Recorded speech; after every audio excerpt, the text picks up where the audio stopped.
10 or 15 minutes, I think, did he say? He said he was outside of coffee. Okay, so he'll be in a few minutes. He's right here. All right, There he is. good, He's outside the building. all right. Elvis is entering the building. He changed his mind. Marcus is locked out of the building. He's kind of a big deal, folks. It'll take him a minute to. That's right. Get him, Jim. Is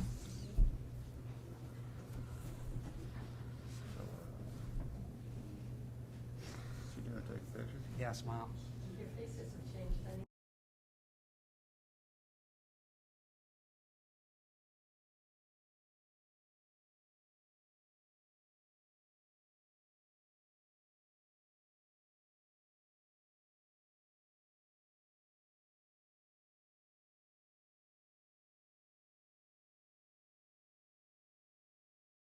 Cameras, the lights are already on.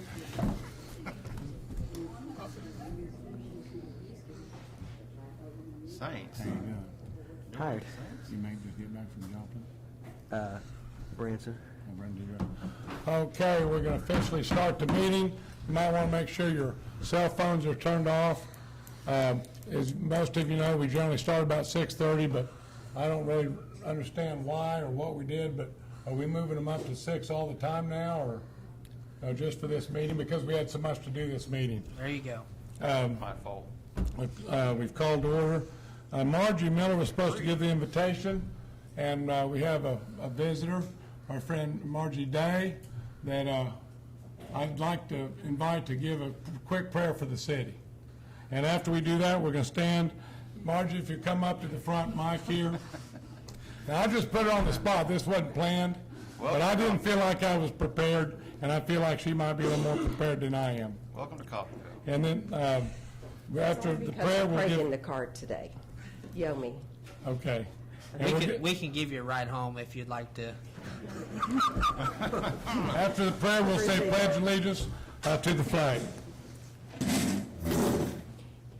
You want me to do it now? Okay. Heavenly Father, we just come before you right now in the mighty name of Jesus, and I just thank you and praise you for each and every individual that's here tonight that represents this great city. I just ask that you will guide and direct the council in the best interest of the people of this city, Father God, and that your hand is upon this town, and that they'll be led by you. And we just ask that this meeting go as you would plan, and we just give you all the praise and glory in your name. Amen. I pledge allegiance to the flag of the United States of America and to the republic for which it stands, one nation, under God, indivisible, with liberty and justice for all. You did a great job. Thank you.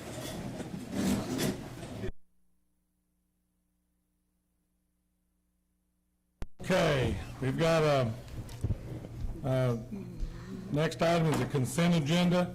The city, 3 items, the city commission meeting minutes for Tuesday, July 26th.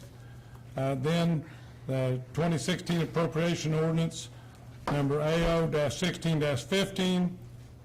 And number 3 is appropriation ordinance number AO-1615A for Taylor Crane. And number 4 is a resolution to deed property located at 1108 through 1110 Harding to Peggy Bauer. Vice Mayor, the resolution for Taylor Crane Right. will need to be voted on Right. separately. Oh, I'm reading off the wrong one again, sorry. You're right, you told me about that at a time. Okay, so we'll do that. So we're doing number 1, 2, and 4, okay? One for Taylor Crane will be moved down. So we need a move to approve the consent agenda. I have one thing that I'd like to bring up. I'd like to have on the City Commission meeting minutes for Tuesday, July 26, 2016, on the presentation by the construction company and the presentation by the city manager on the Fire and police. fire and police station and on the city hall remodel project. I'd like to have added to the minutes that it was stated in that meeting that construction will begin on both those projects in December of 2016.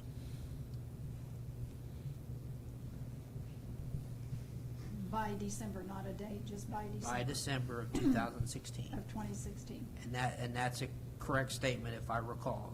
Construction will Correct. begin. I wasn't here, right? That was their goal and intent. That Right. would- in December. They didn't give an exact date, they said that was their intent. December of 16.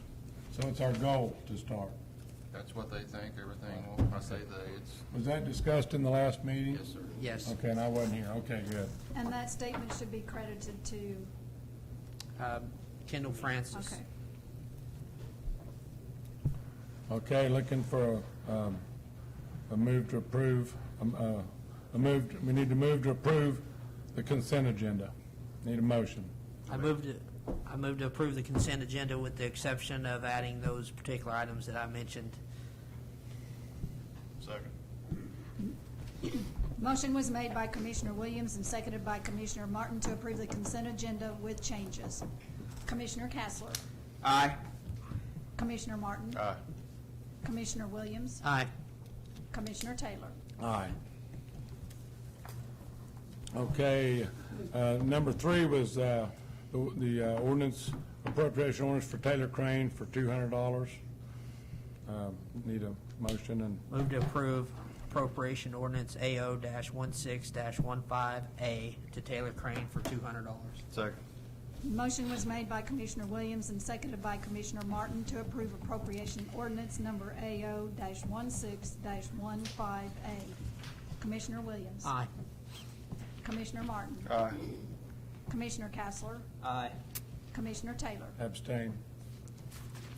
Okay, we're going to skip item F until 6:30, correct, Cindy? Correct. And so we'll be moving to item G. We're ready for comments from the public. The public is free to comment on items not listed on the agenda. In addition, public participation is welcome and encouraged for all items on the agenda as the topics are discussed throughout the meeting. Please address comments to the commission as a body and be mindful of others who may also wish to speak by limiting your comments to 3 minutes. So if anyone has anything to talk about, you're welcome at this time. Hi, my name is Charity Cawson.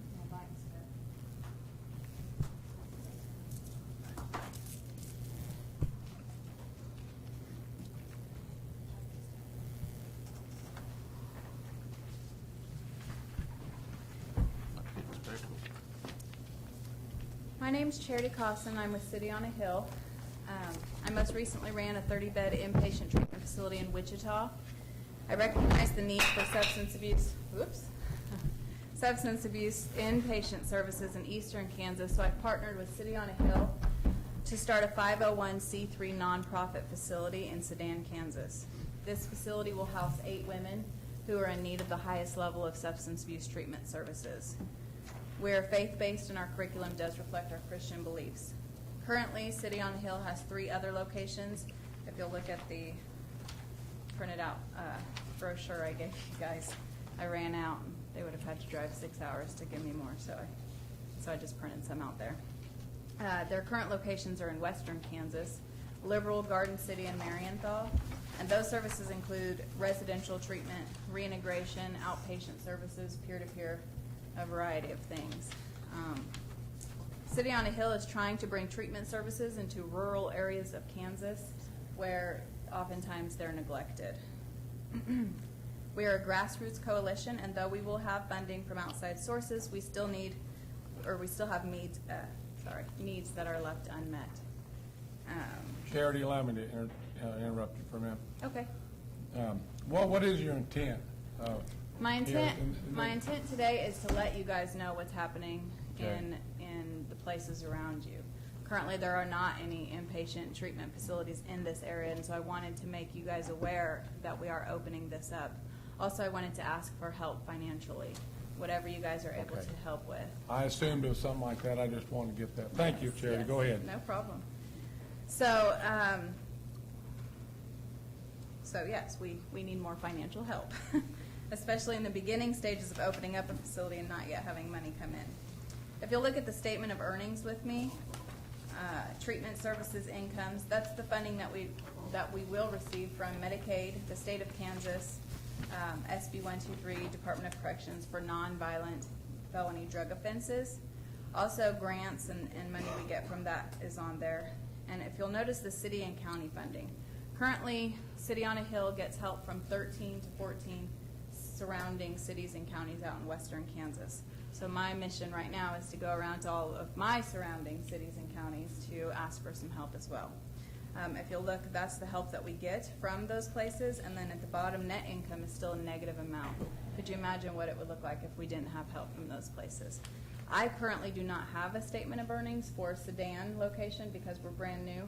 So this is just to give you an idea on what it costs to run some treatment facilities, and this is in western Kansas. But next year I'll hopefully have some numbers for you to look at this location. Okay. And I'd like you to look at the map that I gave you. This is from our federal addictions website. Currently, our location is in Sedan. We did buy a house. I've furnished the house, and I will take my first client on September 1st. So I'm very excited about that.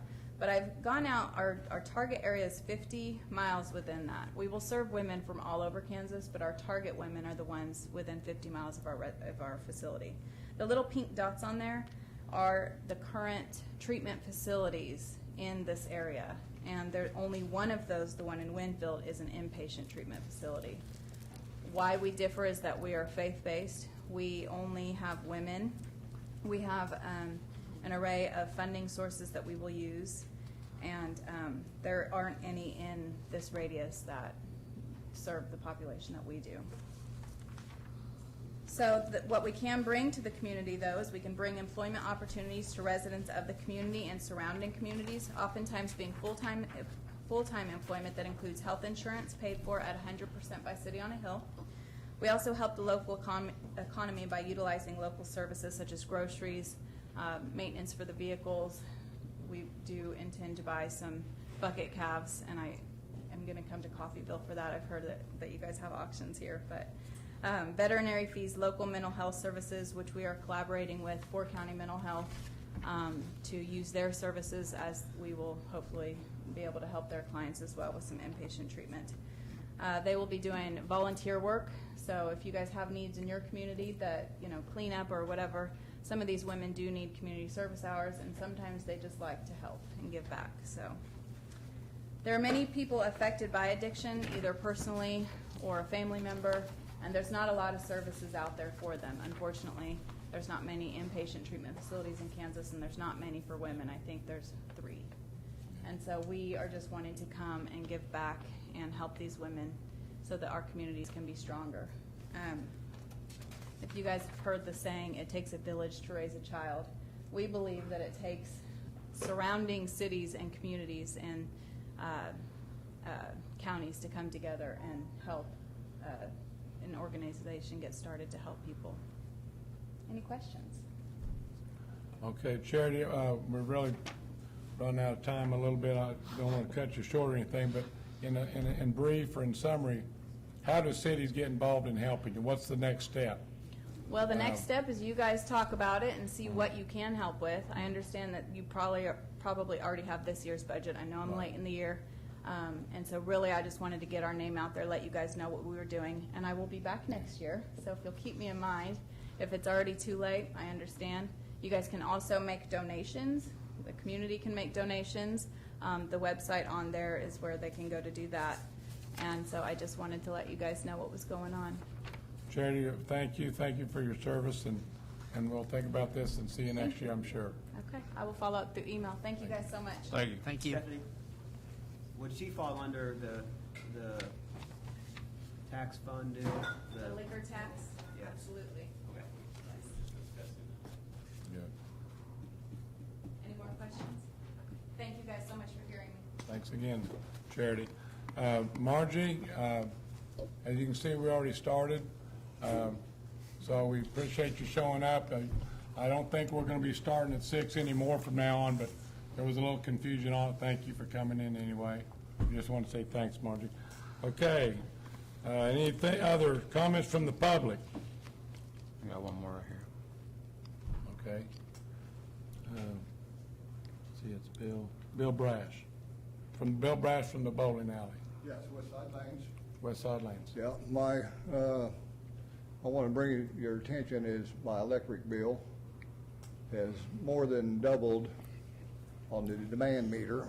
And I'm not really up on how you guys figure this demand meter, but I do know that from what I've been told, the city manager and the commissioners are the one that voted this in, but I know I'm due for an increase in October coming up, and then next year in October, we're going to see another increase in the electric bills. We have a document, Bill, that explains this. I've And got them. it's not double, okay? It's 5% or less. I mean, it's very low, but, Well, what he's referring to is his actual bill for demand, not okay. I'm being charged by the highest spike on my electric bill for the entire month. Like the last month, I was open 3 nights, Saturday nights, from 7 to 11. And probably noon, 1 o'clock, I did go in and turn the air conditioners on to cool it down. But for that 3 nights, my last electric bill was $1,040 for 3 days. And my concern Okay. is, at the pace it's going, I won't be able to stay in business, Okay. and I don't want to lose this to the public. I mean, we don't have a whole lot in Coffeyville now as entertainment. You have a skating ring, and we got the bowling alley. And all I'm asking you commissioners and the city manager to do is take a look into it and realize that as a small business owners, maybe there's a set rate you can put on this and give us a break. Okay. Gene, do you have something that might help? Yeah, let me try to explain the demand. This is our director of our power plant out here. He'll help you out. Okay? All customers, or all commercial and industrial customers, have 2 components to their electric bill. It's your kilowatt hour usage, which is your normal usage, and then there's the demand. And to explain demand, what that is, that's every electricity is consumed as it is generated. Okay, no way to store it. Okay, so all utilities have to plan ahead on what they're going to need for the biggest peak of the year. Okay, when everybody's got everything on, you got to have enough generation. You have to have enough transmission lines, distribution lines, capacity, and substations, transformers, all that kind of stuff. So all utilities charge a demand to commercial and industrial Okay, customers. but my complaint is, when my business depends on that electricity. The machines is what my business is all about. But you're And saying you're only when open a few days, right? I was open 3 nights. Okay, so it When doesn't matter. When I turn my machines on, there is an initial spike. That's right. But the motor's gonna gear down into a lower RPM. But my understanding is that meter circulates every 30 minutes, and it picks up the high point for the entire month on that Right. bill, and that's what I'm charged for. That's And right. I don't think it's right that I'm But being there's something you charged, might be able to do about it, okay? not in my business. I have talked to, the guys at the electric plant, well, turn them on one at a time, and I just can't do that in my business. I mean, I have people coming in at 6:30 till 9 o'clock bowling on my league nights. How am I gonna explain to you that, well, I can't start a few till 7:15? Well, you could come in a little Yeah. earlier. Here's the deal. But if I was to turn my machines on like you guys want, I'm gonna sit there and burn up wasted electricity from 5 o'clock in the afternoon till 9:30 at night. But your kilowatt hour usage is so much less. Okay, what's But happening, it's what I also looked hard at. on my machines I to looked sit at there your- and run What- when they're not cycling. You want me to They're explain this to you designed. now? Hey, would it be better if we maybe did this later on off microphone? Yeah, I would be willing to come up and meet with all of you and sit down and talk to you. I mean, Well, maybe the two of you could go and he could explain to you the piece of paper, and then if the Or you answers... can schedule another time. We want to try to figure that. This is educational for everybody. I'm sitting here, thinking, do we need to hear this at this time? Because we've got a 3-minute Right, time limit. and I understand And that, everybody, yeah. there's other people besides you, Bill. Right. So we want to know, Gene, you've got some things to say, we just can't cover it all now. Right. If, I understand. Why don't you, Well, the two of them maybe go off in this room over here, and Gene can show him what he's got there. And I would love to sit down and have a meeting with all the commissioners on this, and, well, We should take care of it. I mean, small businesses is what makes this community. the commissioners don't run the electric system. I mean, this man right here. I understand. I mean, there's not much we can do about it, okay? I would end up going to Gene and Kendall, so if you can't Okay. get what you need from him, let us know, and we can try to help, but we can't really. Okay. I mean, we're pretty tied here. Go talk. Yeah. Have you got time now, Gene? Yeah, I got time. Okay, you Thank guys you. talk it over. Thank you, Gene. And we'll be glad to listen some more, but we're not, this commission isn't really in control of all that. We want to hear about it, see what we can do. Okay. Thank you, Bill. All right, thank you. Good luck with your business. I see it's a problem. Okay. Interesting. The next, any more comments from the public? Okay. Okay, now we'll move to the public hearing, to item number F, the regular, we're going to move back to item F, which is the regular agenda items, public hearings, special presentations, and proclamations. Public hearing, this is about the budget, fiscal year 2017, and we have, we'll be hearing first, Finance Director Stephanie Richardson will be making some comments. Vice Mayor and Commissioners, I'll kind of go through the process that we've used for the budget.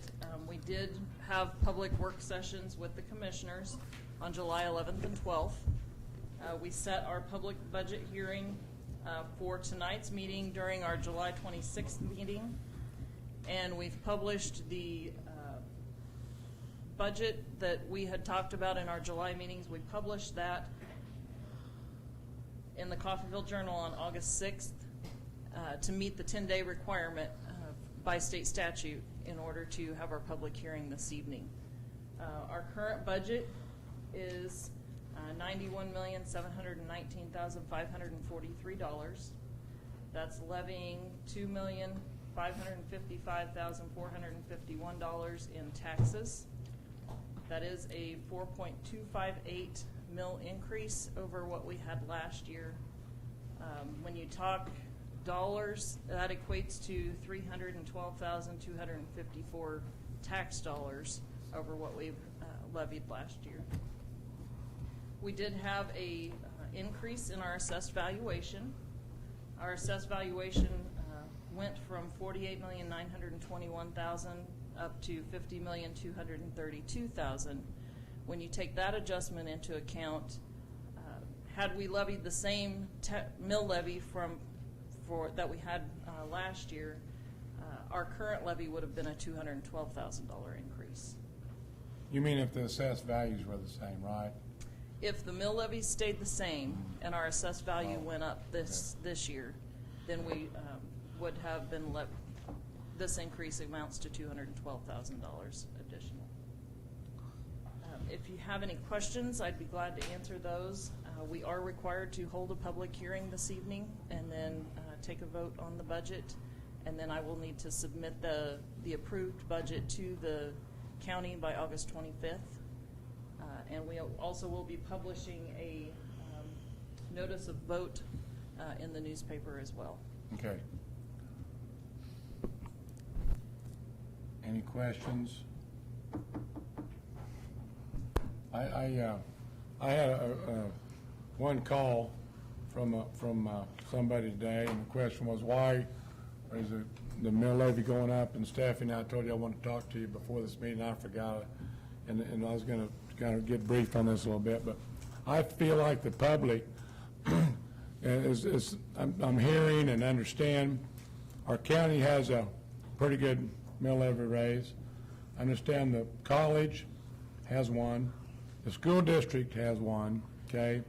The city has one, and the person who called said, hey, it looks like we've got about a 20% mill levy increase across the board.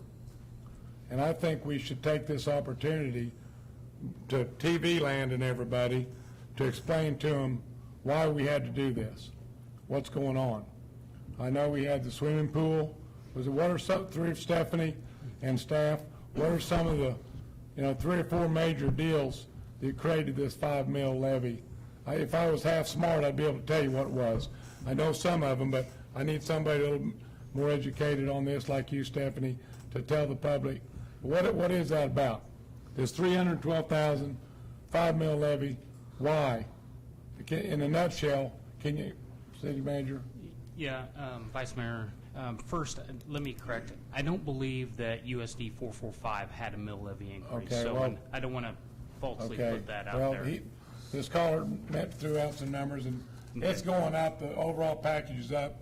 But all we really need to address, of course, as you know, is us, the city. And so for this $312,000 Well, increase. you mentioned one of the things we did have.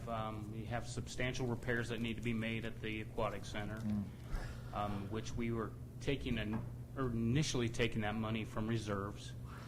But $1 million has been earmarked to repay that money back. It's approximately $160,000 over the course of the next 3 to 4 years.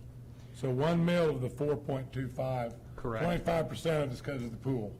Yes. It's the slide and the crack in the pool. We are adding 1 police officer, and actually we are planning to add 1 officer a year for the next 3 years. But that equates to essentially 1 mil, a salary of a police officer, Okay. salary and benefits. We also did give, or scheduled to give 2% raises to the majority of city employees, non-represented employees, and a majority of the represented employees. And that, yes, Employees did not have a raise last year. that's correct. They did not have one this current year, 2016. Good point. And that essentially is the difference that you're seeing. And I want the public to know that there has been, talk about more mill levy, more increase for things. We're really trying to hold it down.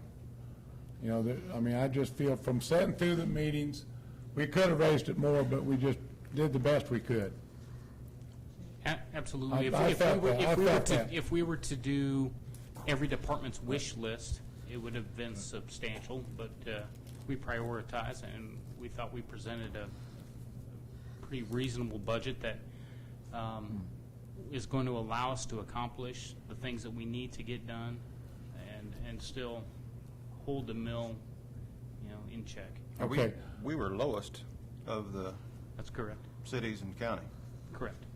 Okay, and like I said, I probably wouldn't have brought this up, but I got a phone call today, and I thought this needs to be discussed a little bit. Okay? And originally, and we touched on this, but the original, we added that last mill late in the discussions That's to good. repay the reserves. Okay. It was either going to be this year or next year from our conversations, right?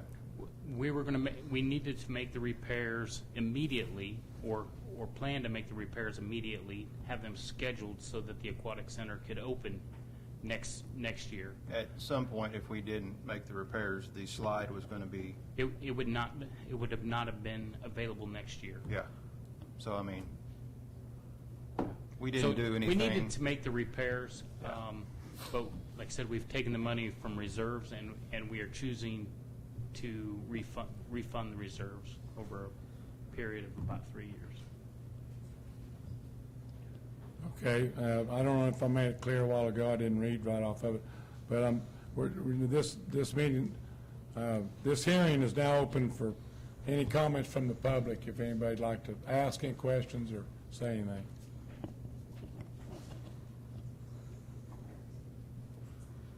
Mr. Thompson.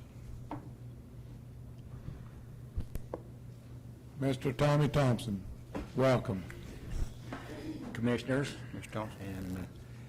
and as a small business operator here in town, I was born and raised in Coffeyville. I was gone for about 15 years while I was up in Nebraska working, but I come back in 1980. And since 1980, I've seen this town steadily going downhill. And I don't know, it's not you guys' fault, but it's been previous. But we got ourselves in such a fix here on debt, and we keep spending more and more money. And even though you're saying a 5% increase in the mill levy, 5 mills. well, 5 mills, but by the time you add what the county's going to do, what the city's going to do, what the college is getting ready to do, and everybody else is getting ready to take a big raise on us, it's going to add about 20% to our property taxes based on the evaluations, the assessed valuation. You said you had an increase on the assessed valuation. I can't imagine anything in this town increasing in value. People's trying to get out of here. And I hate that, because this is my hometown. And I've been staying here running a small business all my life. My dad built it in 1946, and I've been running it ever since. And I'm keeping it open just for the kids at Coffeyville. But I can't, unless I raise my prices out there another $2 or $3 a head, I can't make it. And I just heard Bill there talking about his electric bill being $1,000. Well, in the month of June, I had the Boys and Girls Club one morning a week. That's all I had them, 4 times. My electric bill was over $1,000, well, right at $1,000, $989. But between the utilities going up, taxes going up, insurance going up, there's no more money left here. So everybody's going to have to take a cut. You're talking about the city employees didn't get a raise last year. Hell, I ain't had one in 10 years. But that's, you know, I'm existing, and that's my choice. But we've got to keep things in reason. I keep watching you guys. You're spending $20,000 to do away with some street lights. Just turn them off. Don't need to take them down. Hopefully this town will grow again, and you might want them back up there. I just don't know. I'm just beside myself of where we're headed for. So keep that in mind when you start talking about pay raises and everything. Because I know I can't raise my price to come roller skating another 20%, because I'm going to lose 25% of the business, so I ain't gaining nothing. But all small businesses in that same boat. I don't care if you're a barber shop or what you are. We've all got to pay taxes on the building that we're in. And it ain't going to make no money. So keep that in mind. I needed to go on record as being upset about it. I know I don't keep track of what's going on around here and being down here every time you have a meeting and knowing exactly. And I can't rely on the local newspaper to keep me informed, but that's my fault. But please try to keep it in mind when you talk about spending money for anything. It's going to be paid for by us local yokels out here that's got the small businesses. And that's just, the small business is all we got left here. So keep that in mind. And I guess that's all I got to Tommy, say. thank you. Well said. Thank you. We need to hear from more of you. I had a conversation with Tommy not too long ago, and I told him, I said, we need people up here. The commission, the city needs to hear from you. We need a little more participation. That was our conversation, was it not, Tommy? And we need some more participation from business people. I've said that, and thank you, Tommy. Yes, ma'am. Hi, I'm Judy Irvin. I live at 102 North Highland Road. And I heard you talking about the Aquatic Center, and I want to just say thank you, thank you. That is a huge asset for this community. I'd written a letter to the newspaper, but it's not been put in yet. And I had relatives visiting that they enjoyed it so much. And I had met people from 3 different cities outside of Coffeyville up at the pool that were there quite frequently. So I just wanted to say, you know, what a big hit I think that is for the city of Coffeyville. And I'm glad. I didn't know anything was wrong with the slides until we were there, and I appreciate the money being put into it to fix that. You know, it's very reasonable for a family night of entertainment if you go up there, so. Okay, Judy, thank you. Now, did you, I got a question. Did you come here tonight just to say this? No. Okay. Okay, well, that's my point. No. I wondered about that. No. And we need to hear more from the people to step forward and talk to us. This commission is just 4 guys that live here in town, and we need to hear these things, okay? Mm-hmm. I will say something that I've told several people. This commission listens to you, and I really appreciate that. The slide alone was how much? Just the slide, to fix the slide. 160. Yeah. Roughly 60,000. $60,000. Can you imagine? And this commission sat in there in that meeting, we talked about it. Is it worth $60,000? Why don't we just get rid of it? But it's really an attraction. I see you frowning like we need the slide. It's huge. It's Right. not just for Coffeyville, because I met people from 3 different cities that come here just to go to the aquatic center, and they love it. Well So- said, Judy. Thank you, and I'm real glad you came forward. Okay, any more comments from the public? We got a long meeting tonight. We're in the middle of the hearing. Okay, the vice mayor, okay, we're going to close the hearing, okay? Close the hearing on that, on the budget for next year. So now we need a resolution to certify the budget. We need a motion, and I'll make a motion to approve Resolution R16-97 for adoption. Second. Motion is made by Commissioner Taylor and seconded by Commissioner Martin to approve resolution number R-16-97 for adoption. Commissioner Williams. Aye. Commissioner Taylor. Aye. Commissioner Castler.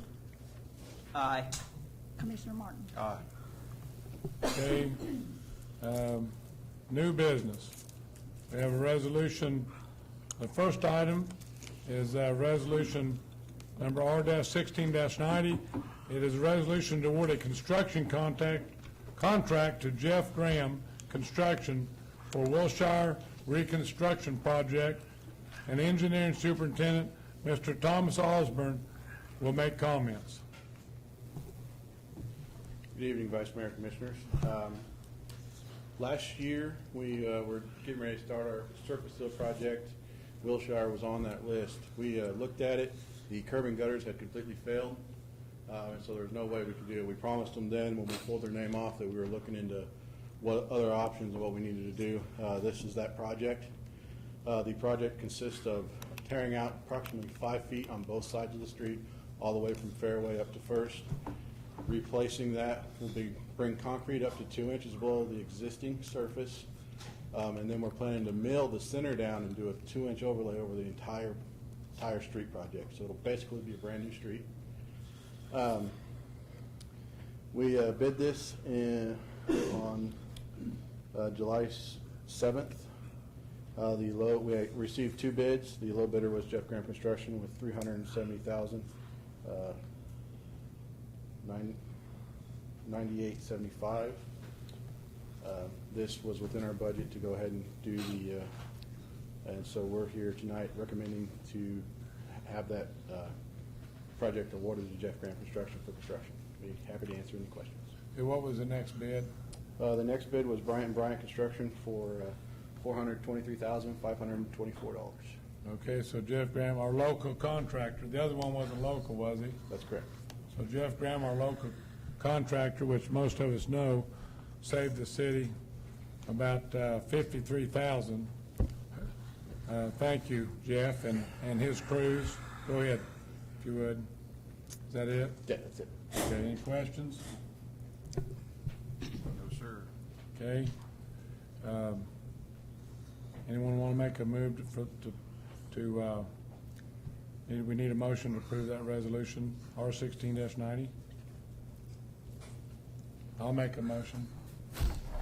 Second. Motion was made by Commissioner Taylor and seconded by Commissioner Martin to approve resolution number R-16-90 for adoption. Commissioner Castler. Aye. Commissioner Taylor. Aye. Commissioner Williams. Aye. Commissioner Martin. Aye. Our next resolution is R-16-91. It's a resolution to execute an agreement with professional engineering consultants for construction observation of the Wilshire Curb and Gutter Project.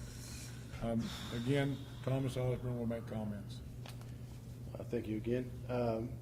Professional Engineering Consultants, or PEC, is one of our on-call engineering service agreement holders. They were the designer for this project, and therefore that's why we asked them to perform construction observation services, testing, materials testings, and just in general to make sure the project runs smoothly. We have them, that's what we asked them to come do. This is a not to exceed amount of $57,680. This is phase 3. We've previously awarded the phase 1 and phase 2, which has some of the construction side, mostly just preparing the bid document or the documentation up front. This is to add the actual on-site daily inspection to it. Okay. Any questions? Need a motion to approve R-16-91 for adoption. Make a motion. Second. Motion was made by Commissioner Martin and seconded by Commissioner Castler to approve resolution number R-16-91 for adoption. Commissioner Martin. Aye. Commissioner Taylor. Aye. Commissioner Williams. Aye. Commissioner Castler. Aye. Item number 3 is resolution R-16-98, a resolution to execute change order number 1 with Jeff Graham Construction for the 2015 intersection and drainage improvement project. Yes, sir, Thomas. Thank you again. This is the change order number 1 and the final change order for the 2015 intersection projects. That project consisted of 7 different intersections. These items of work are found on site afterwards, whether we had to extend the sidewalk to meet, so there's not a tripping hazard. There was also a issue on 4th and Ohio where AT&T bored their phone line through the bottom of our storm sewer, and they are actually we have actually received the check already. So part of this $11,000 is being paid. We're being reimbursed for. Like I said, these are just additional items. We need to extend the sidewalk a little bit, stuff like that that aren't foreseeable. We extended, I think, 52 feet of additional besides the damaged storm sewers, and just stuff to make the project complete and safe for everybody. So. Okay. Any questions? I'll make a motion to approve R-16-98 for adoption. Second. The motion was made by Commissioner Taylor and seconded by Commissioner Martin to approve resolution number R-16-98 for adoption. Commissioner Taylor. Aye. Commissioner Castler. Aye. Commissioner Williams. Aye. Commissioner Martin. Aye. Item number 4 is another resolution, R-16-99, to amend the work authorization with Algier, Martin, and Associates for the 2015 intersection and drainage improvement project. Yes, sir, Thomas. Thank you again. This again is for the 2015 intersection drainage improvement. Alger and Martin was the engineers that designed it, therefore that's why we had them inspected. Again, this is due to 4th and Ohio, unexpected. We ran into that, so we had to add additional scope of work onto them, and this covers that change in cost. Okay. Would you like to make a motion? Move to approve resolution R-16-99. Second. Motion was made by Commissioner Martin and seconded by Commissioner Taylor to approve resolution number R-16-99 for adoption. Commissioner Williams. Aye. Commissioner Martin. Aye. Commissioner Castler. Aye. Commissioner Taylor.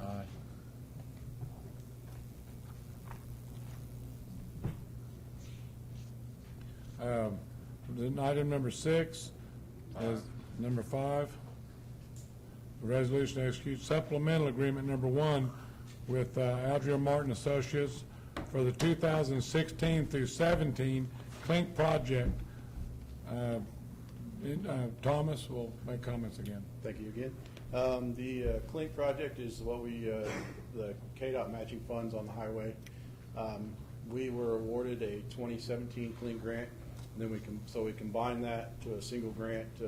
It takes out second mobilization costs. It adds more work done on our streets instead of just going into mobilizing a contractor. In doing so, we doubled the scope of work for the engineering contract design. We used design selections based on quality-based selections, so we went out for proposals and based it on that. Algeo Martin was the awarded, and this just adds another $38,000 to the already, I can't remember what the original agreement was. It was $59,000 was the original agreement. Brings a total of $97,000 for design on the Clink KDOT project. The preliminary engineering design is fully on the city, but the actual work, when it's bid out to be completed, is a 50-50 matching funds. Or actually, this one's 25-75 matching funds. So, grant. 25 for the city? 25 for the city. Yep. Sounds like a good deal to me. Any questions? Okay, I'll make a move to approve that resolution R-16-100 for adoption. I'll make a motion. Motion was made by Commissioner Taylor and seconded by Commissioner Castler to approve resolution number R-16-100 for adoption. Commissioner Castler. Aye. Commissioner Martin. Aye. Commissioner Williams. Aye. Commissioner Taylor. Aye. Item number 6, resolution R-16-101, another resolution to execute change order number 3, air compressor package with Air Systems and Pump Solutions for the electric utility. Director Mike Shook will make comments. Good evening, Vice Mayor, Commissioners. The first item I have for you for your consideration this evening, as you stated, is a change order with Air Systems and Pump Solutions. This change order represents some additional automatic drains and filters added to the instrument air drying system at the new generation facility. These drains and filters were not included in the original scope, but have since been recommended by the manufacturer. It's been reviewed by the engineers. Therefore, staff recommends the approval and authorization of change order number 3 to Air Systems and Pump Solutions in the amount of $1,060.82. And I'd be happy to try to answer any questions that you may have. Okay, any questions? Okay, need a motion to approve that resolution. I'll make a motion to approve that resolution R-16-101. Second. Motion was made by Commissioner Taylor and seconded by Commissioner Martin to approve resolution number R-101-16-101 for adoption. Commissioner Williams. Aye. Commissioner Martin. Aye. Commissioner Taylor. Aye. Commissioner Castler. Aye. Okay, number 7, resolution R-1694, a resolution to execute change order number 3, plant structural steel with Dotary Steel for the electric utility. Again, Mike Shook will make comments. Vice Mayor, Commissioners. This item is a change order representing some engineering changes made to the radiator platforms, the stairs, which included some additional materials, some additional detailing, fabrication, and galvanizing to the engine radiators at the generation site. These have been reviewed both by utility staff and our owner's engineer. Therefore, staff recommends the approval and authorization of change order number 3, structural steel with Dotary Steel in the amount of $3,403 for engineering design changes affecting the plant structural steel package for the new generation project. And I'd be happy to answer or try to answer any questions that you may have. How much was that one? Mike? $3,403. Okay. Okay. Motion? Okay, I'll make a motion to approve that resolution, R-1694, for adoption. Second. Motion was made by Commissioner Taylor and seconded by Commissioner Castler to approve resolution number R-16-94 for adoption. Commissioner Martin. Aye. Commissioner Williams. Aye. Commissioner Castler. Aye. Commissioner Taylor. Aye.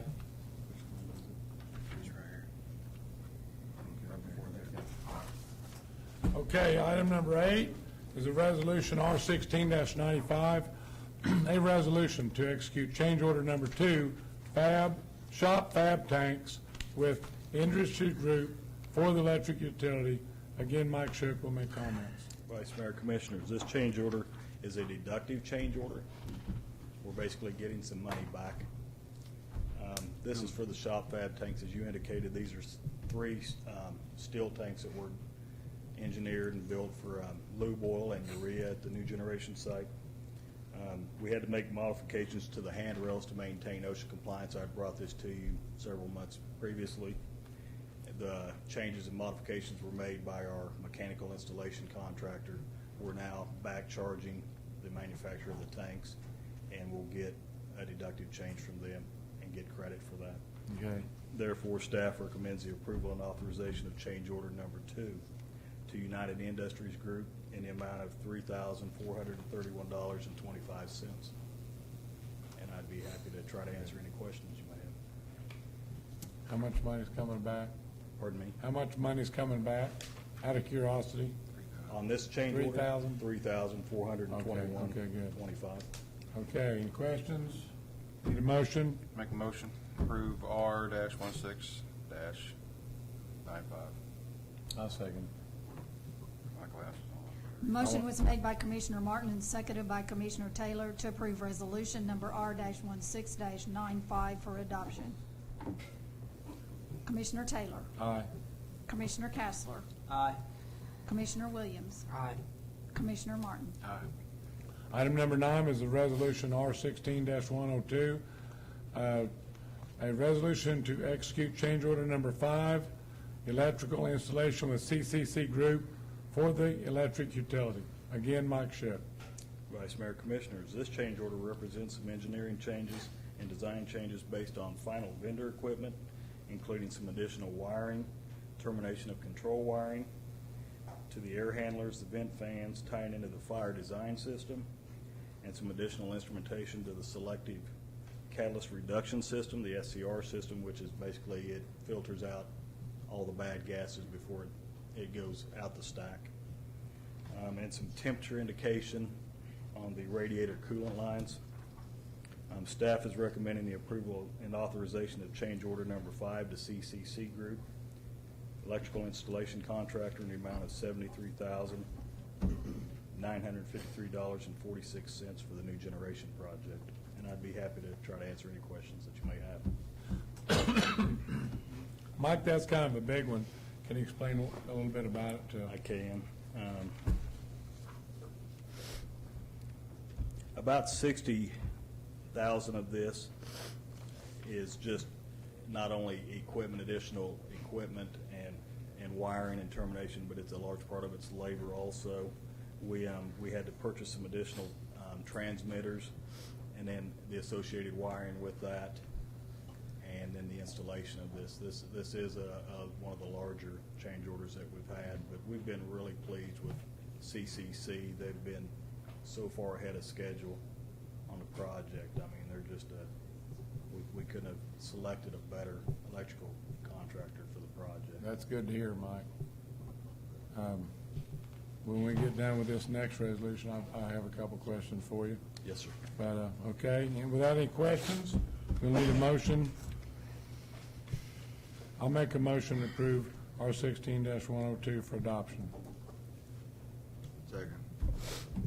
Motion was made by Commissioner Taylor and seconded by Commissioner Martin to approve resolution number R-16-102 for adoption. Commissioner Martin. Aye. Commissioner Williams. Aye. Commissioner Castler. Aye. Commissioner Taylor. Aye. Okay.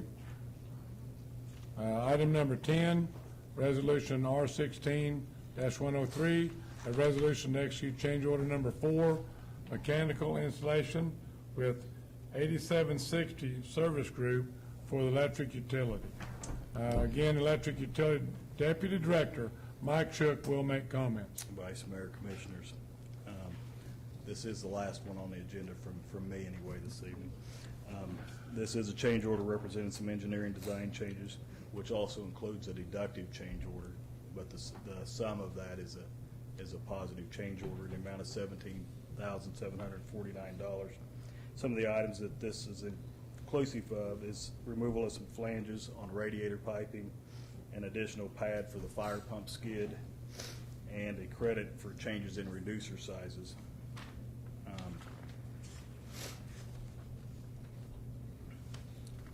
Part of this is a back charge to Wartsilla, where Wartsilla had spec'd it wrong, so they had to make it correct. So again, this is a credit? Part of it is, not the total change order. Okay. $4,000 of the overall change order, as you can see in your packet, was a deductive, was a credit. But we've got $13,000 on flex hoses, stainless steel flex hoses, and we're still on that 3x4 reducer and a 3-inch flange. We've got some orientation of some steel clips that were fabricated incorrectly. We added the pad for the fire pump skid. That was $3,900, and then we've got a credit for changes in 3-inch reducers at negative $4,320. Therefore, staff recommends the approval and authorization of change order number 04, mechanical installation to 8760 Service Group in the amount of $17,749. Thank you, Mr. Shook. Yes, sir. Any comments, questions? I'll make a motion to approve that resolution R16-103 for adoption. Second. Motion was made by Commissioner Taylor and seconded by Commissioner Martin to approve resolution number R-16-103 for adoption. Commissioner Castler.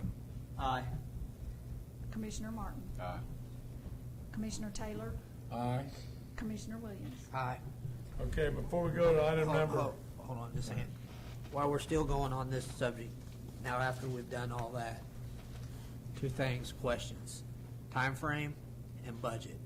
Are we still on the time schedule? We're actually ahead. We're contemplating actually being 2 months ahead of schedule and possibly going commercial a month to 2 months early. I caution saying that. We need to see if GRDA wants us to go commercial 2 months early. And we're in talks currently with GRDA regarding that. As far as budget, we're still under budget. Our total change orders still are hovering just below the 2% of the contract value. All the contracts that we've got with each contractor, we're still around 2%. We're supposed to have a budget meeting with Burns and McDonnell.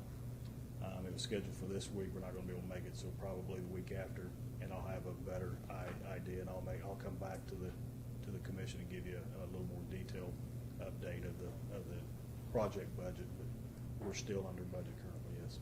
So as of today, we're under budget and we're ahead of schedule. Yes, sir. Thank you. To refresh the citizens' memory, can you explain to them the benefits of doing this? Doing the project overall. Yes. Currently, Coffeyville's had electric generation since 1901. We're currently in operation using a 18 megawatt unit that was built in 1956. Our newest unit was built in a little louder, please. Our newest unit was built in 1971. The way these units are being dispatched now, they're base load units, but they're being dispatched as peaking units. So we're basically doing damage to these units. So staff saw the detriments of this, visited with GRDA about adding some new generation units that would be more flexible and serve better as peakers based on the capacity payment and the agreement with Grand River Dam Authority. Grand River Dam Authority is basically through the capacity payment going to give the city a capacity payment which is greater than the debt service, the annual debt service of this. The true benefit to the citizens of Coffeyville is we have, at the end of this, when the units are paid off, we've got 56 megawatts of still viable generation. Right now, if we lose one of our 2 incoming supply lines to the city, it would take us about 12 hours to bring lights back onto the city. With these units, we can repower the entire city in 7 minutes. That's in my mind, that's the true benefit to the community. Okay, well, Another thing, and just correct me if I'm wrong, because I've been known to be wrong, probably more often than not. But this also keeps us able to control the what we pay for electricity. Absolutely. Instead of having to go out on the open market and purchase electric, which at that point you're at the mercy of whatever the market is at that particular day. That's the benefit of a municipal utility. We also, if you're going out to get pricing for a new power supply contract, if you can generate your own 99.9% of the time, you're going to get a better price for wholesale power if you can generate some of your own power. you have bargaining power. Absolutely. Okay, now, GRDA had a problem down there with the electrical storm fire. Yes, sir. Is that what's driving this? Are they calling us wanting to move up, or I mean? That's part of it. They haven't come out and indicated that, but losing that many, I believe, is in the neighborhood of 900 megawatts of generation that they lost. So they're purchasing that on the open market. Once these new units go commercial, then they're basically Coffeyville's and GRDA's. So it's a resource they can dispatch, and it's got a very attractive heat rate. It's very efficient. So yeah, they'll get benefit of that, as will all their customers of GRDA, because we're all in this together. So it would benefit not only GRDA, but the customers of GRDA as well. How many of these Watsella type generator, these peak power systems are going in the United States? I mean, I hear it's a bunch. It slowed down for about a year, but just with our engineer, I know they're looking at probably 3 other projects. We've had several visits from some utilities in Nebraska, some utilities in Michigan. So there's a lot of interest in this, and these units are kind of the wave of the future. They're flexible units. So. And we've got to show peace in Coffeyville is what we've got. We've got a lot of people coming to Coffeyville wanting to look at it. Coal's out, nuclear's not popular, peak power gas is the Natural thing. Natural gas is the way to go right now. Thank you, Mike. You bet. Mike, while we're on the subject, you might as well give a quick explanation what we intend to do with our current units. In the contract with Grand River Dam Authority, when the new units go commercial, we'll actually take that 1955-56 unit out of the capacity payment structure. So our plan is to see if that still has value in the SPP market, and we'll try to sell the capacity of that unit, the 18 megawatts, and see if we can sell that back into the SPP grid. We just have to try it and see if because the heat rate's not so attractive, it's not so efficient, but it's still there. It's still a viable unit. It's just not as efficient. We've got the manpower to run it. They're already going to be there running the 1972 unit and 3 new units. So there's no really overhead cost to us to run the unit. But can you run it and make money? That's the question. And the market will tell us that. But we're making every effort to sell the energy from that unit to the grid. Very, very interesting, Mike. Thank you. Thank you. Okay, before we do number 11, we're going to take a 5-minute break. Yep.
Okay, where are we at here? We're on number, You're at the number 11, Jim.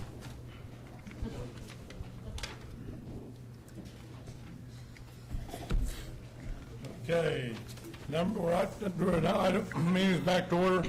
We're at item number 11, discussion for the CRMC Board of Trustees.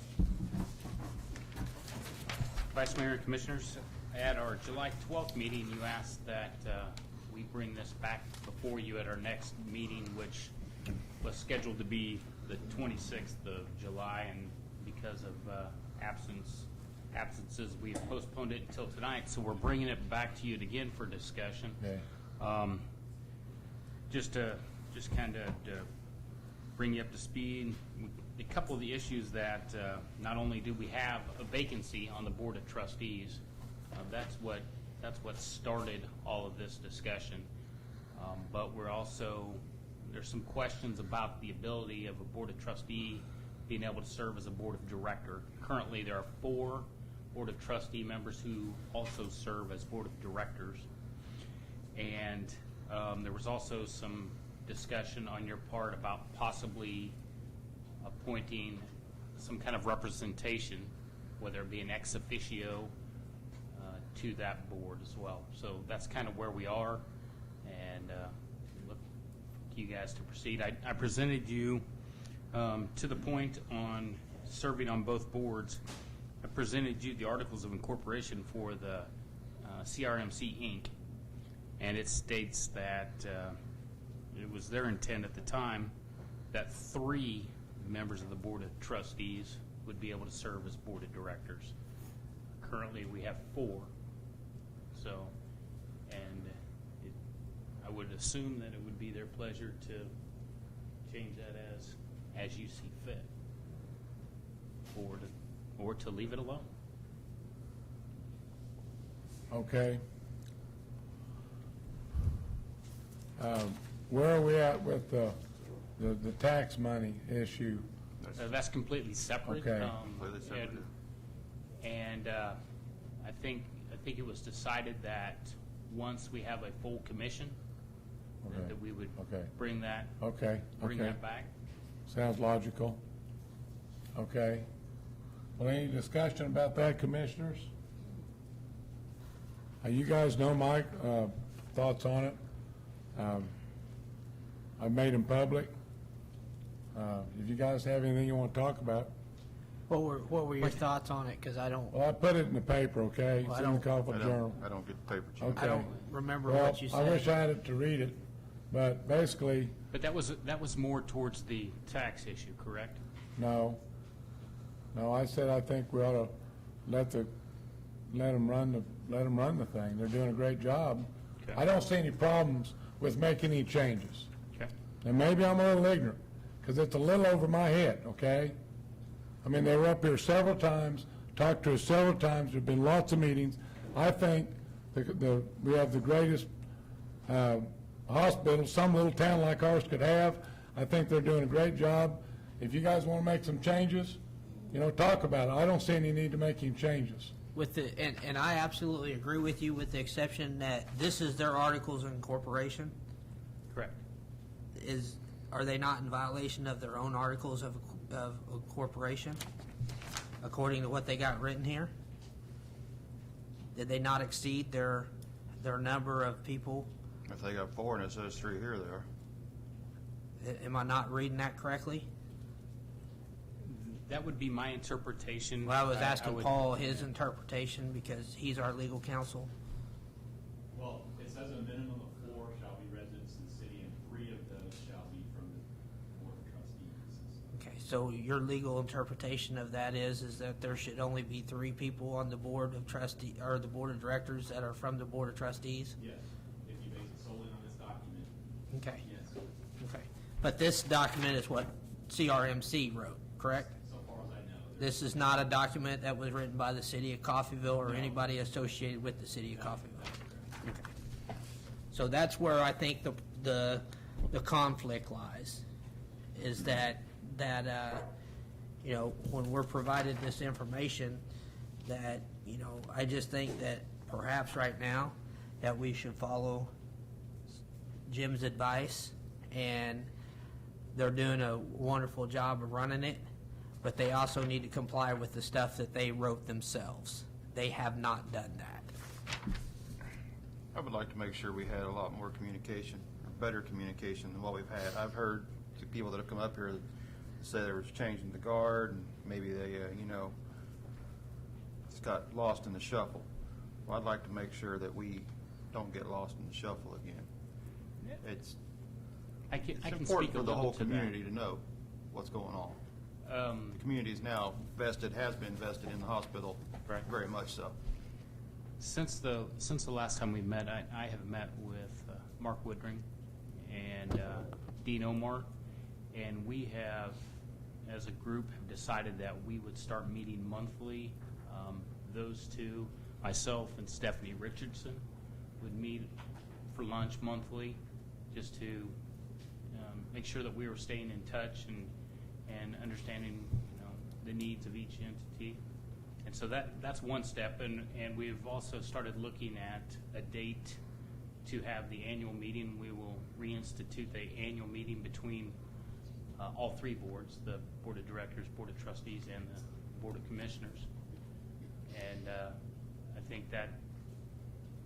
think we're scheduled to meet for lunch September 12th or 13th. I don't remember off the top of my head, but maybe that date we can come together and try to put together a date that we could have our annual meeting. That would be one good first step to get the communication back and going. And I will take it upon myself to attend more of their monthly meetings. So I or a designee. if we go off of their own paperwork here, it says 3 people from the Board of Trustees. We got 4 now. What do we do here? We got one too many people. It's their board. We can't do nothing about the Board of Directors.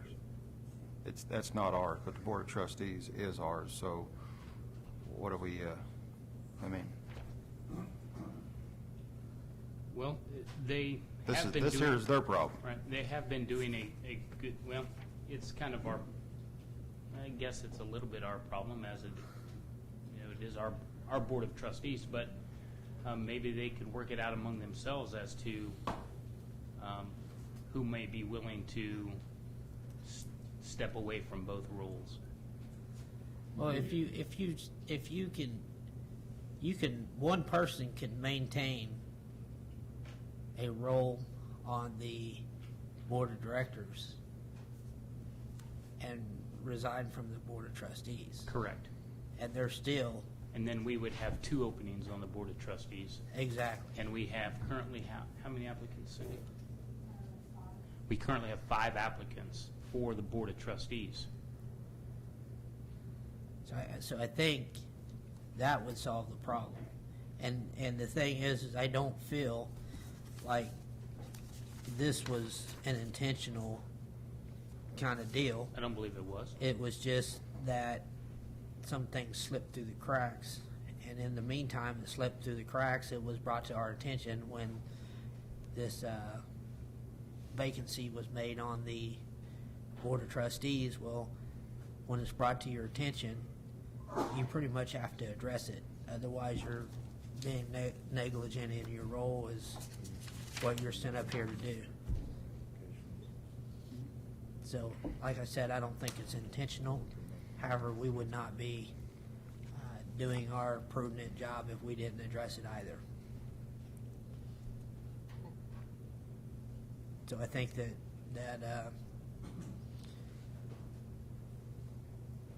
it's my intent. I think that we should kick it back to them and ask them how they want to proceed with either taking a volunteer for a resigning from one board or the other to bring it back in compliance with their own articles of incorporation.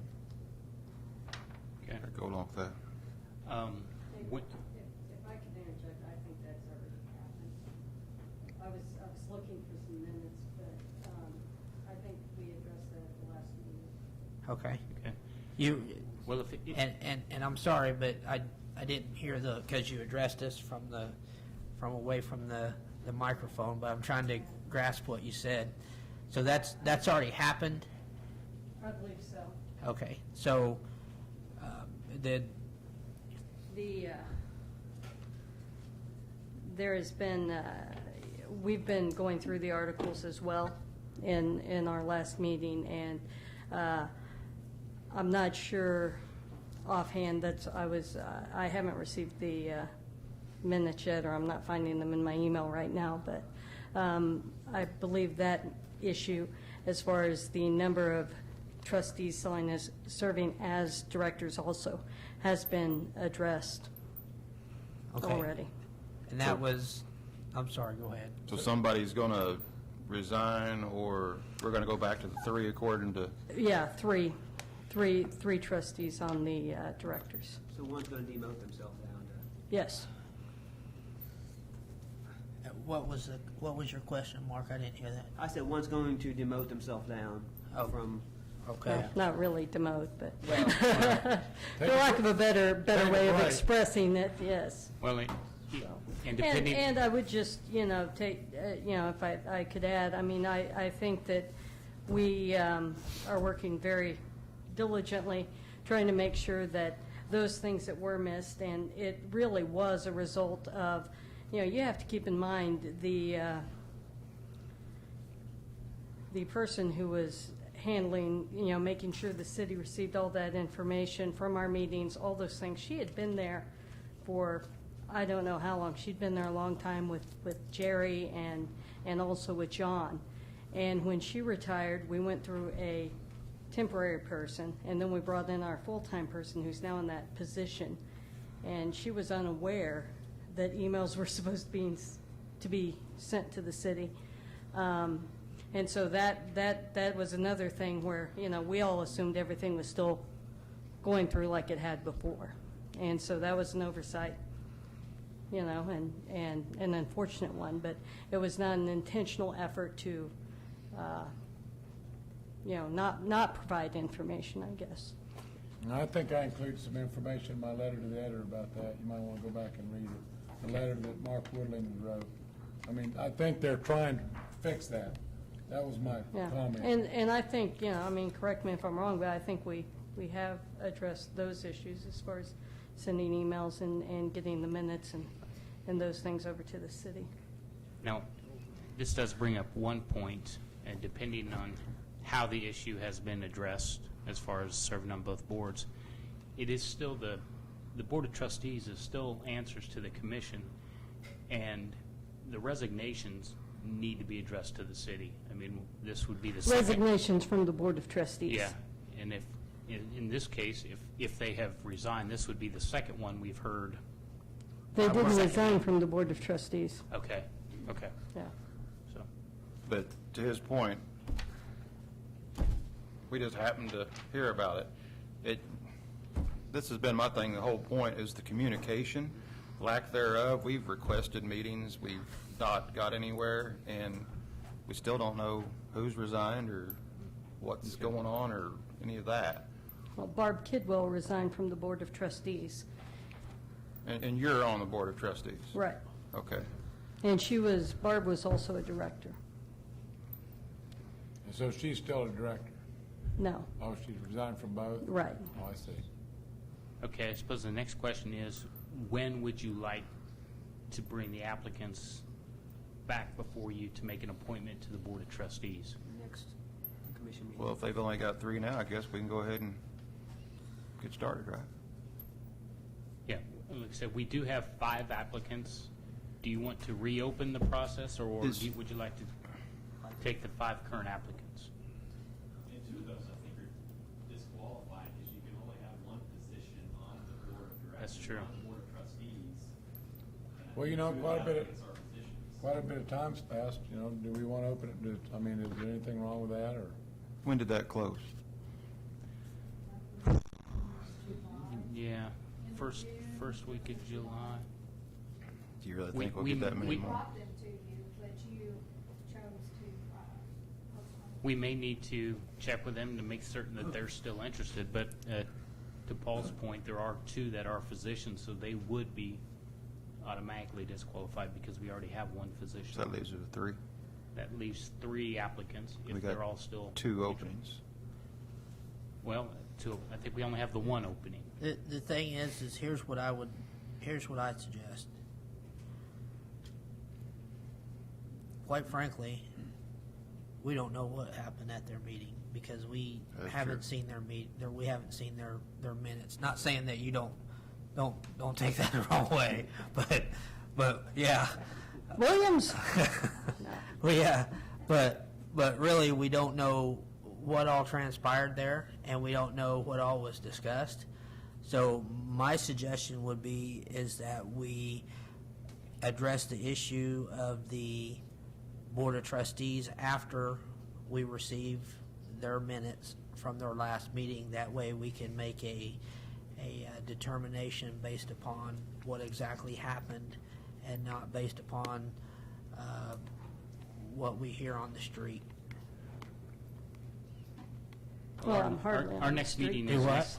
I'm hardly on the street. Well, I hear things on the street though, not just you, but Yeah. you know, certain folks come up to us and say, "Oh, did you hear so and so?" Well, of course, I always say, "Yeah," even though I haven't heard it. But Yeah. that way, you know, like you're in the know. But Our next meeting is next Tuesday. So are you saying you would like to wait until the first meeting at September? before I we would like to appoint wait until we get their minutes. How long does it generally take to get their minutes? It depends on when they have them prepared. I'm sure as soon as they're prepared, they could send it to us, or we could call them and ask them what happened. We get them in their board packet prior to their next meeting. Well, surely we'd have them by the first meeting of September, Yes. Yeah. I would think. We'll meet the last Wednesday of August. Okay. Let's just do that. So let's, first meeting in September, and open it back up between now and then. Let's have I think so. Is that That'll a be 3 months from, Do we want Next- to, do we next want to meeting. open it up for more applications or take the ones that we have currently? I think that you have I would keep the ones we have currently and open it up for more. That way, if someone's interested in it, they can apply. yeah, maybe all the talk about it lately is, Sparked a whole bunch of interest. might be 30 people. I mean, look at all the applicants you got for city commissioner. Might have 30 for hospital. Okay? Clear of mud. No, I think we got it. Arkansas, So, that ends the discussion for CRMC Board of Trustees. Our next item, number 12, is to select a mayor for the city of Coffeyville. City Clerk Cindy Price will ask for nominations after we have a little discussion on what we want to do there. The selection for mayor is done by nomination, and nomination does not require a second. So we will take nominations. Nominate Chris Williams. Christopher Williams.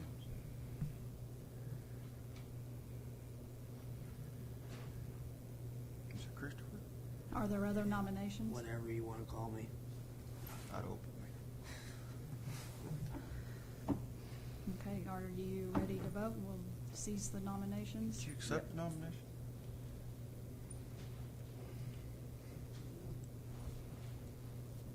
I believe we are. I'm sorry, I didn't hear. I believe Yes. That's, I Okay. mean, Yeah. we're good. Chris Williams was nominated for mayor to serve through January 24th of 2017. And you can just answer aye when I call your name. Commissioner Kessler, or however you want to vote, answer. Commissioner Kessler, Williams. Commissioner Williams, Aye. Commissioner Martin, Williams. Commissioner Taylor. Aye. Yeah, I saw that. Okay, You already got a plate. That's the reason I did it. Save money. Didn't have to print out a plate. so you're So I'm the you mayor. run the meeting, you're the mayor. Well, I relinquish the rest of the meeting to the vice mayor, Mr. Jim Taylor Jr. Okay, thank you.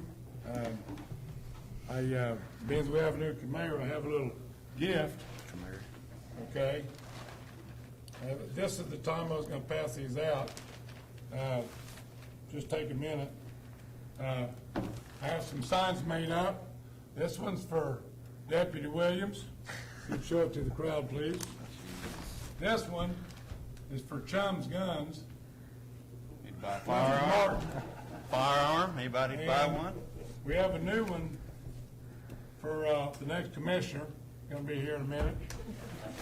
And then this one, I didn't know what to put on yours, Marcus, so you get to put something on there yourself. I've always been blank. And this is mine, okay? Because I'd rather be trucking, okay? I'd like to point out, these smell pretty toxic. I want to give a little credit to Marcus, because I think he was part of the team that came up with this slogan, okay? Now, I do have a couple extra if anybody wants one. Cindy or city manager or somebody like that, I got a couple extra for after the meeting, okay? Big hell of a fan. So, there's that. Thank you, Jim. Thank for you, the Jim. plug for the business. You betcha. I thought you guys would like that. Hey, guys, some of you might have seen me use it in the parade the other day. I thought it was kind of fun. Oh, this one here, I'm sorry. Where's mine? I'll put it back there. Anyway, okay.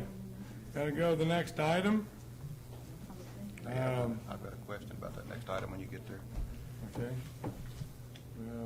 Congratulations, Mayor. 13. Thank you, Vice And, Mayor. Sandy Price. Okay, item number 13. The commission applicant interviews and action to select an applicant to fill a vacant seat serving to January 8th of 18. Applicants Paul Bauer, Jim Faulkner, Randall Henshumaker, Tracy Maxon, Jeanette McCaskill, am I saying that right? Jeffrey McLeod, and Walt Songer. Is everybody present here today? I don't see Walt. Okay? I don't believe Jeanette's here. Well, Jeanette's not here, okay. So, I've got a quick question. And Paul will know what I'm talking about, and so will all of us know about it. Last time the commission appointed somebody, it was myself in August of 14. And at that time, the commission, I'm not sure whose idea it was, asked the applicants to go off in that room there, and then they come out and we ask questions and make a statement about themselves. And I believe at the time you said that they didn't have to because that wasn't necessarily kosher with the rules, but if they agreed to, and all the applicants, Jim was one of them, we agreed to. And I thought myself that that was a decent procedure because it didn't allow the applicant to change what he was going to say based upon the reaction of us from the previous guy. Once again, they have to agree to do it, but I think it gets a real honest, unbiased reaction from the applicant. Is that something that we can still do? And once again, they have to. Yeah, you certainly can make the request. I liked the process. We went through it. Remember that going in there? And Bailey. I mean, I was just asking Cindy or somebody before, standing up there a while ago, if we could meet, and does it have to be public like this? I don't have a problem either way, you know. I'm ready to ask questions here and there, or whatever you guys want to do, I don't care. I just liked the, it was a real honest. I mean, Open and honest. I'm fine with whatever they. You had to come out and really say what was on your mind instead of what you thought the last guy said was wrong.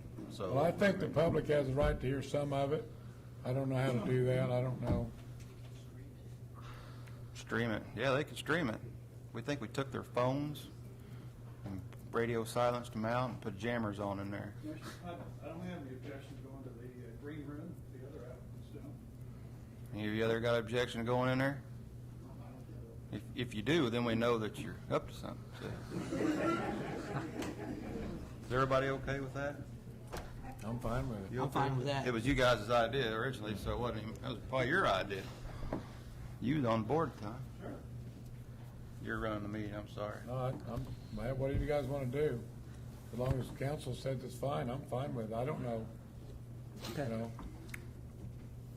So who, Actually, the way we've done it, I think every time we've selected someone, one time we had candidates come in and after they ask questions, they could have a seat in the audience. Yeah, they came in and they sit down. There's no reason for them to go back in there after they're done. Yeah. Well, Paul's first on the list. I guess Paul could talk first. Okay, well, Thank you, gentlemen. I'd say ma'am, but she didn't show up. I'll shut up now. You run the show. okay, good idea. You shut up. Okay, Mr. Paul Bauer. Good evening. Welcome. Good evening. Good evening. We'd like to hear, why and how you feel you make a good commissioner. So, thank you for this opportunity, Mayor Williams, Vice Mayor Taylor, and commissioners. So I feel like I would be a strong commissioner in the sense that I have an open voice. I want to have a voice for the people of Coffeyville, along with represent Coffeyville in a strong manner. Service to the community is something that I want to be part of. I've been actively involved in my children in every sport that they've ever done. So through coaching, never had the opportunity to umpire, but I don't know that I'd want to do that anyway. So it's going to be a learning opportunity for myself. I'm willing to learn. I know there's a lot of research and time that goes into making the decisions that you guys make, and I like to learn.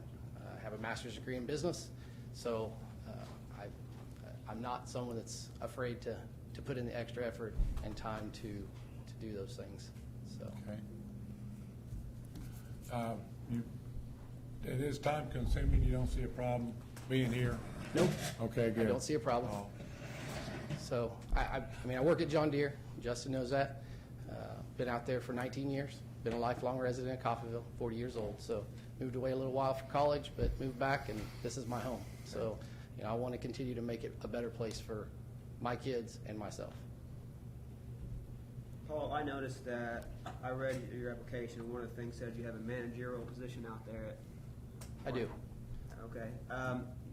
You mentioned budget. What's your thought process when you're doing budget? So we sit down and we take an overall look at what our spend was the previous year.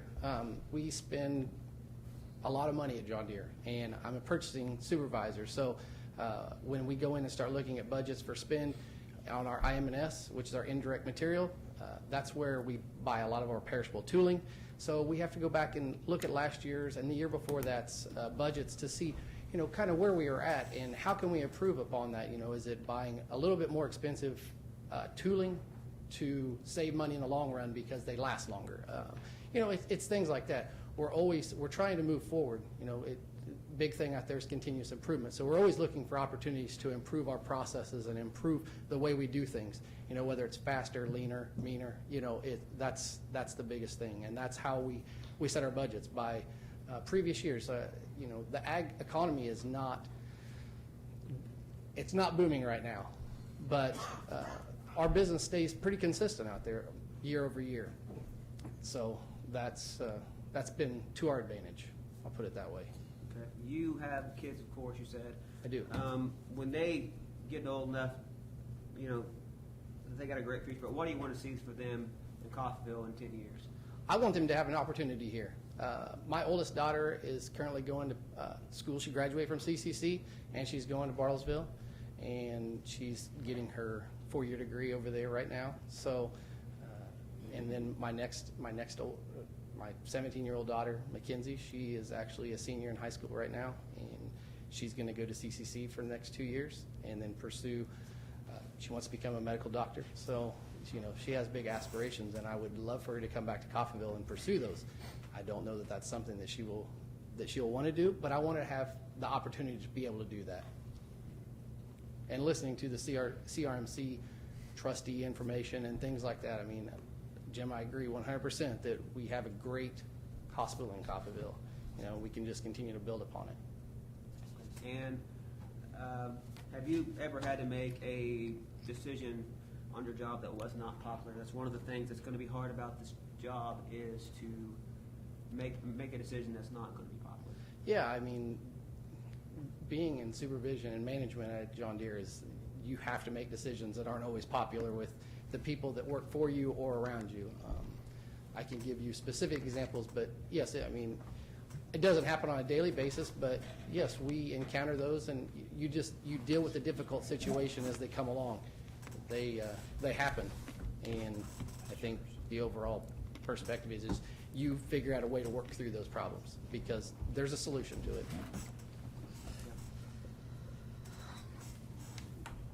Go ahead. I got a question. Mr. Thompson kind of talked about what I was going to say earlier. 30 years, Coffeyville is not going the right direction. Without trying to put you on the spot, what are we doing wrong here? I mean, you got any ideas? What are we doing wrong? Well, you know, I don't think we're necessarily doing anything wrong. It's what are we not pursuing? What are we not looking at? You know, and I'm not comparing apples to apples, but you look at you look at the game plan that Owasso has put into place. That city has grown exponentially in the last 10 years. You know, a lot of people leave Coffeyville and drive to Owasso because it's 45 minutes to go shopping. Why can't we put the same or similar plans in process to do that here? I realize that you have to have industry. It has to be, that's the driving factor. It cannot be everything as service work. It has to be something else. But, you know, they've put those plans in place. I think we can put a plan together to put those plans in place, and that's what we're going to have to do as a group, because they're thriving and we don't want to die.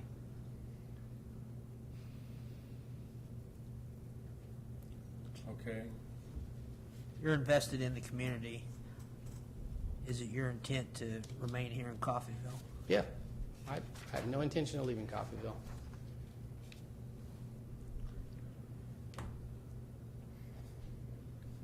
Okay, Paul. How quickly can you pick stuff up, learning? How long is your learning curve? Doesn't take long. I mean, give me a shot, you'll find out. So, I don't know of an exact example, but you know, it's all about. I think life's a learning lesson. So you kind of come and go. Good, Paul. All right.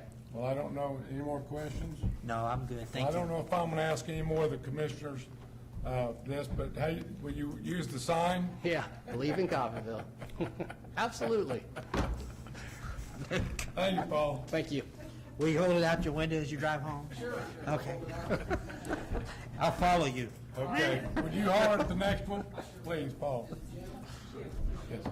Good Lord, really? But let's take them in this order. Let's Put go in the with Jim. Yeah, just go down the list. Let's just go down the list. We already know Jim.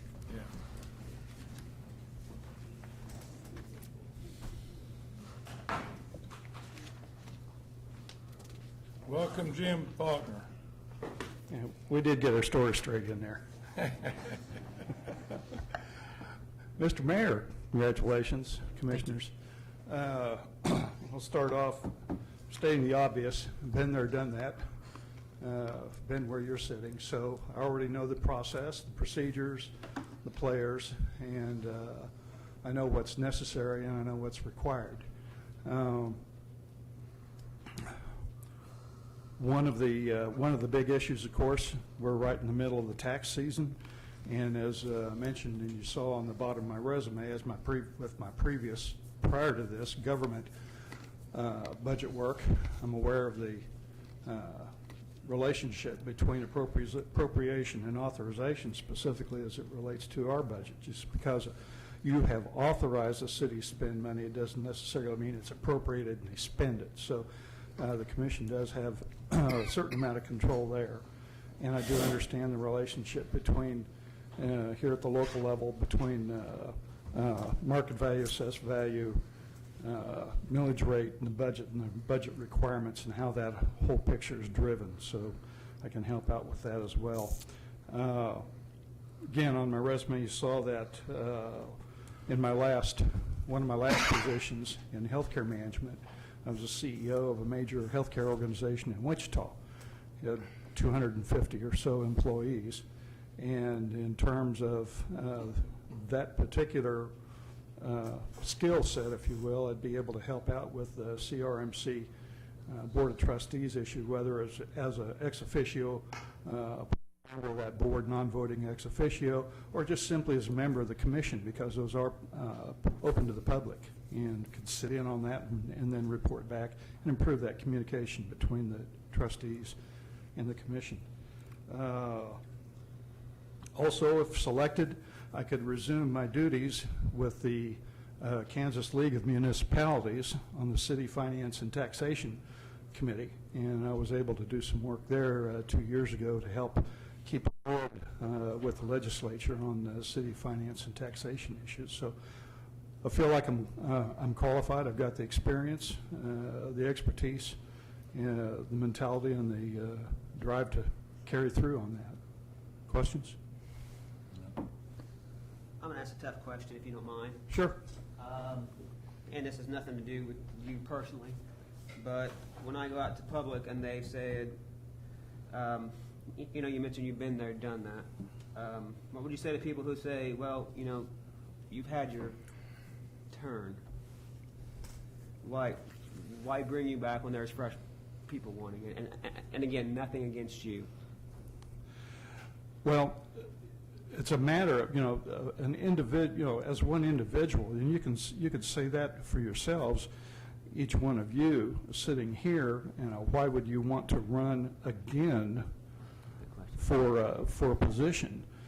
Why? Because as an individual, you may not feel like you had the pull to specifically accomplish a specific goal or get a particular project pushed through, but you want to continue to try and do that. For instance, we had talked previously about some kind of an issue dealing with renters in the city, where there was both renters being manipulated by landlords, and then on the flip side, landlords being taken advantage of by unscrupulous tenants.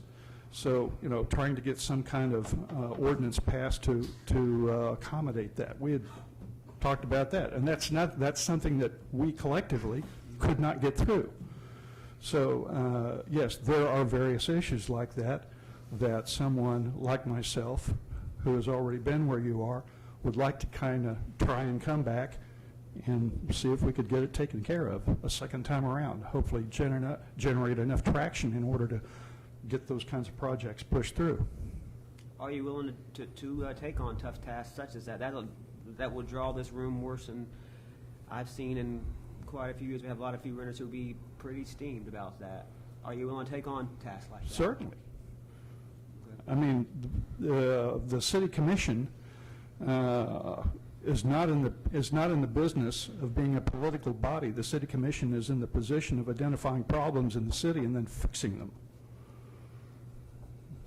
Okay. If you were to prioritize things that Coffeyville needs to do, what would be on the top of your list? Well, again, it's not a matter of me personally saying what I think needs to be done. Over the successive, there's been over 2 decades, we have had 2 major surveys. The city has paid thousands of dollars for surveys, and the top 4 issues have always been the same: streets, economic development,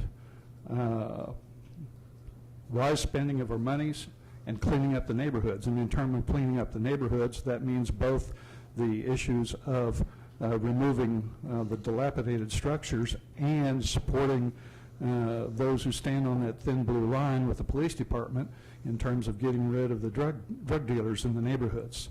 So it's not what I think it's important, what the citizens of Coffeyville think's important, and they've already identified that for the last 20 years, time and time again, and those have always been the top 4 on those surveys that have come back, correct? I'm getting a small head nod over there, but yeah. I'm good. Jim, thank you. Thank you. And it would be an honor to serve again. Okay, thank you. The next applicant, Jim, will you not let them know? Ms. Randall Hansumaker, I believe.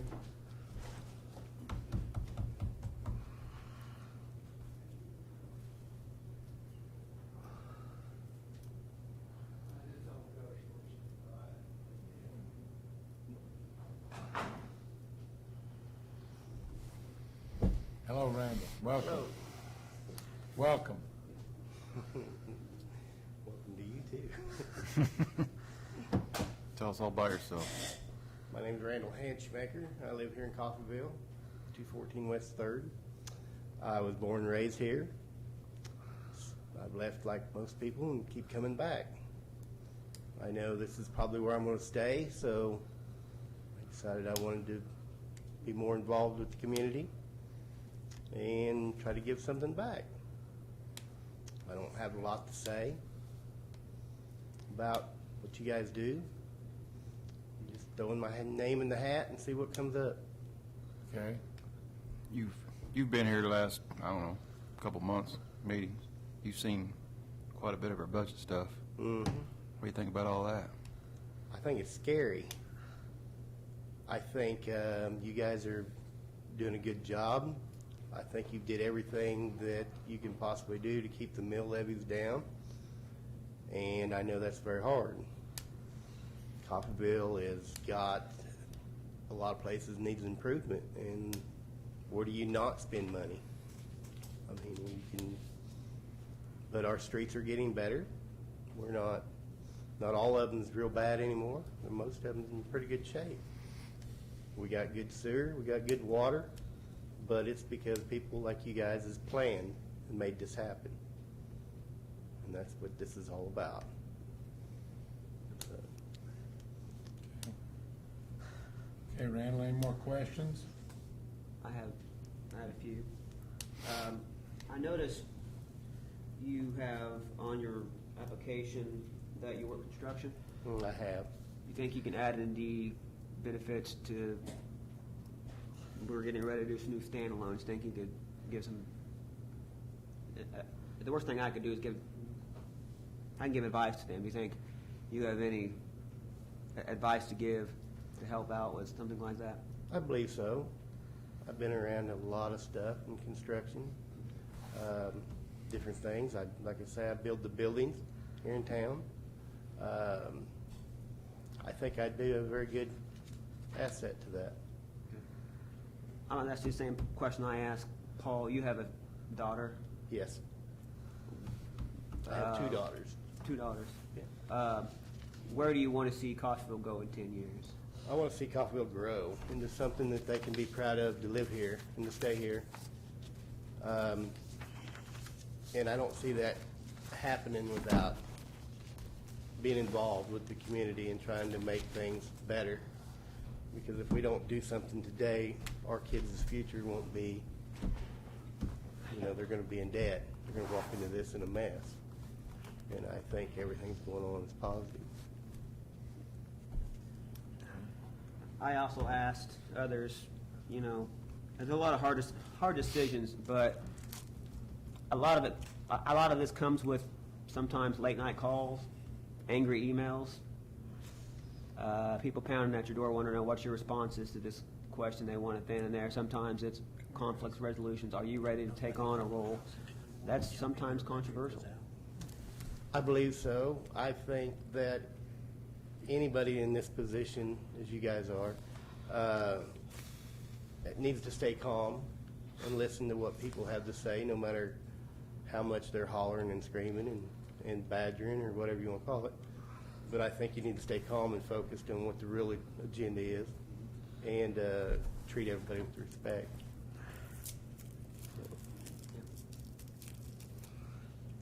Any more questions? Okay, thank you, Randall. Thank you. Randall, I'd ask you to get Tracy Maxon, please. Huh? Tracy My Maxon. bad. Tracy Maxon. I got one left after this old one. Cloud. Working out pretty good. Good question, Hey. Marcus. Tracy, welcome. Thank you, commissioners. I'm Tracy Maxon. Grown up in this area my whole life. Got a wife and 3 kids, so like to see the community do more and more. Want to support our parks and recreation, our skating rink, and our bowling alley. We need a lot of stuff in this town to do. We own 2 businesses. We've got a Dirty Tavern downtown and K-Tan getting ready to open up. We own 2 properties in this town, residential properties. So I'm invested in Coffeyville, and I want to see Coffeyville do more. And I know we have to do more with less, anymore, so, because we don't want to overtax everybody, we don't want to over exceed our boundaries, but I'm just interested in seeing Coffeyville grow, maybe in a different direction than what we have in the past, kind of pursue some new options, see what we can get brought up. I mean, we brought special events to town.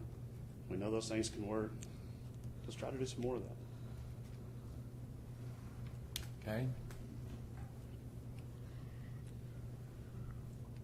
Sounds good. Any questions? Short and sweet, I guess. Okay. You're a business owner, and I want to thank you for having a business downtown. I know there's a lot that I wish we can have downtown also. Being downtown, you have a perspective. Right. I think we have a pretty good relationship with downtown. What else could you see that would help improve that area? Well, we really need community ownership at downtown. There are certain parts of the community that have gotten involved with it, but it's really hard to pull people into that. You know, to be proud of your downtown, we have to show some results. You know, we need to do some work. Maybe we do fundraisers to do that work. Downtown, we've tried. We've done some of it, improved quite a bit. We need to take it to the next level. I'm not saying invest a lot of money all at once into it, but you know, we just need to get community involvement, try to get more people downtown to see that we still have something there. I mean, and it's not just downtown, it's all at Coffeyville. Coffeyville has a lot to offer. We just need to make some changes. Have you ever had to make a tough business decision you didn't want to have to make, but made it anyway? All the time. I mean, being in your own business, you go without a lot of times just so you can keep the doors open. You know, I've employed here in town at Coffeyville Resources, make tough decisions about my family all the time, about having to go to work and saying, okay, maybe I need to go work this overtime, or I'm going to miss this, miss that. But, you know, employees, just like any other business, you have good ones, you have bad ones. So, and they are the face of your company, so you really want them to be, you know, the best thing you can offer. So, kind of have to weed out the bad ones, I guess.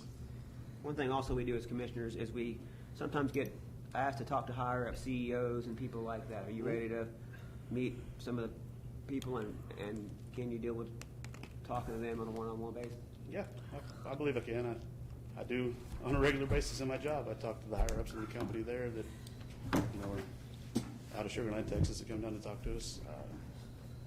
In the business that we're in, we see a lot of these people that come into town for these events and conferences and everything else, and we talk to them on a personal level there. So I believe I can talk to about anybody. I mean, I've done it all my life.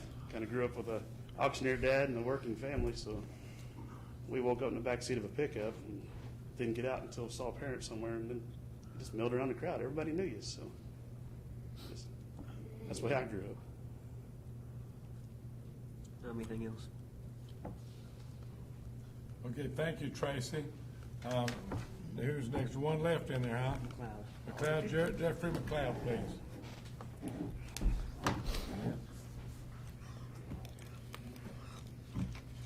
This guy's got all kinds of degrees.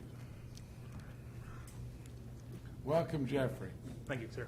Why don't you tell us, you know, why you want to be or what you think you can do for our city? We just want to know about you. As you know, we're trying to make a decision. Okay. Well, I'm 26 years old, so I'm probably the youngest person to apply for the position. I recently moved back here from Texas. I was going to school. I am right now 30 pages away from completing my master's degree. And the reason I applied is because I want to, you know, I hear my folks talk about, you know, the state of the city and, you know, how they really wish, you know, how my dad has said it's gone downhill from when he was a kid, from when, you know, living in Pittsburgh, and seeing how it's gone from being a major player in the region, from being a crossroads of the trains of the, you know, cattle movement back in the 1800s, you know, having all the, you know, a population rivaling that of Pittsburgh, Kansas, to what we have today. You know, I think that we can do better, and I want to do whatever it takes to do that. My mom teaches at Field Kindley High School, and I think that our educational system is in dire straits. I know a lot of that comes from the state level, but I know that we can also do something here at the city level to help improve our educational system here in town, so that the next generation of Coffeyville citizens can go off and make an impact on the world. Is it, I mean, anything specifically you want to know? Well, I'd like to get more in depth with some of that with you, but I don't know if now's the time to get into the educational system. I'd like to know more. Sounds like you might know something about it, which I don't, okay? But, I don't, any questions? I don't need to know who, because I know a lot of businesses don't like for us to talk about who we work for.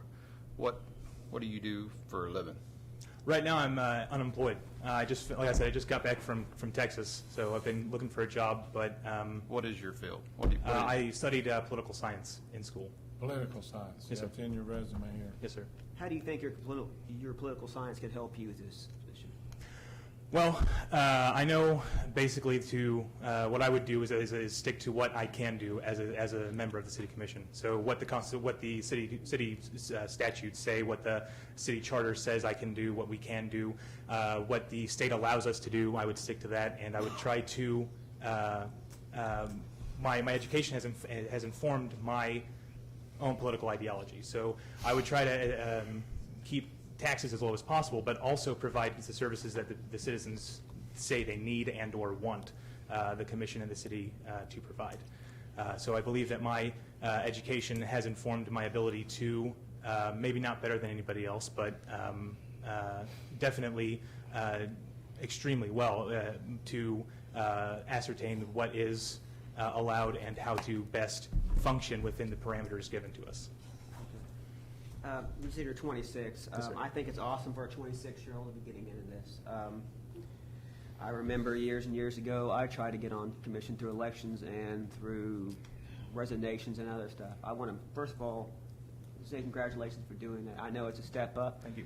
But this is a big world, and I remember being a small fish in that pond when I first started, and I'd like to think I worked my way up a little bit on the scale. Are you ready for what's going to entail in this job? I believe so. I was on Student Government Association for a while, so I have a little bit of experience through that. So I believe that I can function and maintain a highest credibility in this position.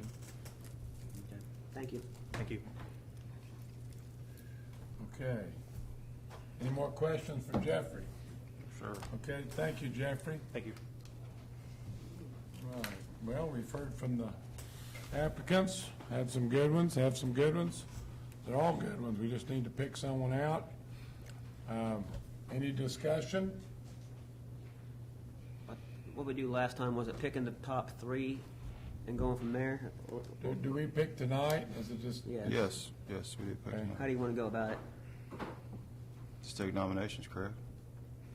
But I'm going to nominate somebody, but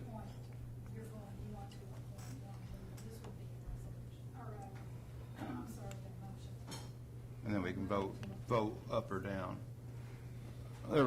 I heard several people, that's pretty good points, and by my voting or not voting for that person, it's not putting them down.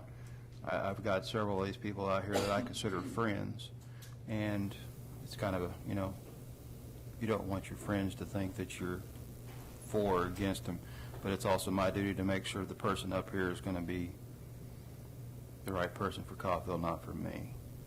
So with, that in mind, I don't want anybody to think that I'm picking favorites, but I guess in a way I am picking my favorite, what I think would be for the job. I'm a little confused about how this should work. We make the first one here, what I don't like, I'm going to throw some things out here. Subject number 1 or A, one of us just throws out a name, and then they vote on it. We haven't had a chance.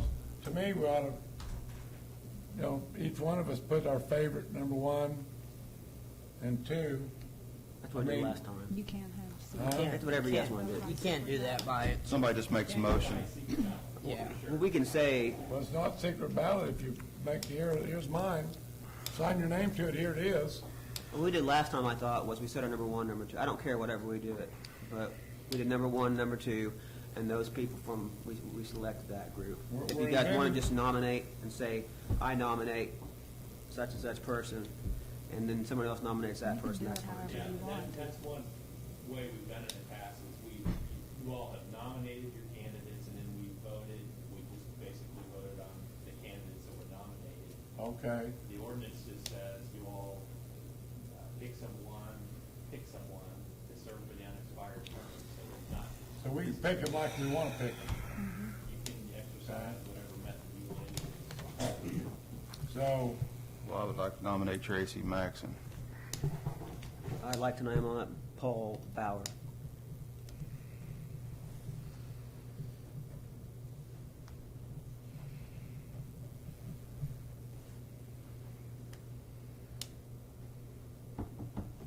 Are there others? Jim, you have anybody you want to nominate? okay, what's the next move after we do that? We, Vote. I would call your name, and then you would vote for the one Which you one? wanted to vote for. Unless you want to nominate Okay, somebody well- else. Right now, you have two. Unless Obviously- there's somebody else. obviously, no one else wants, at this point in time, no one else wants to nominate. So I pick another one, and it's not gonna go that way, so I'm wasting my vote. Well, I wouldn't say that. You're gonna have to have a majority, okay? So Right. You're gonna have to have three. If you pick a Okay. candidate and someone doesn't get a majority vote, then you probably eliminate the bottom vote getter at that point. Just, Well, at this point, we've got two guys that said who they want to vote. do you remember how it It's me went? and him left, Do you remember how Okay. it went when I got nominated?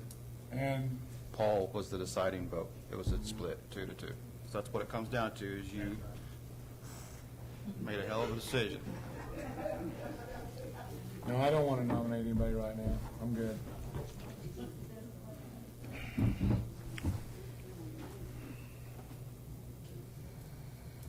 Are you ready?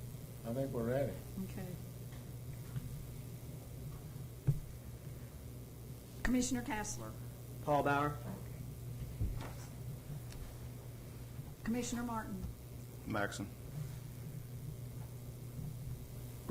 Whoops. Commissioner Taylor, Paul Bauer. Commissioner Williams, Paul Bauer. that's three. Okay. So we have a new commissioner. Okay? You want to come on up, Paul? Does he join us for the rest of the meeting? If he wants to be sworn in tonight, Okay. then he can sit at the table. If he Okay. prefers to wait till the next meeting, Okay. Before we swear him in, I'd like to say something to the other nominations. We got your sign here for you. Here's your sign. You got your camera, don't you, Cindy? I should have said this a minute ago. We had some good applications here. I'd like to see some of you here involved in some of the stuff. You heard me say that earlier. Jim, I know you have, okay? But we need some help. Thank you for your applications. I've been in your shoes. I want to thank you also. It's hard to be in your shoes and get rejected and not understand why. If you have any questions, just come and ask. I think if you're community involved, we have so many people in this town who will not get involved, so many armchair quarterbacks per se. And I want to thank you for trying to step up and do the right thing.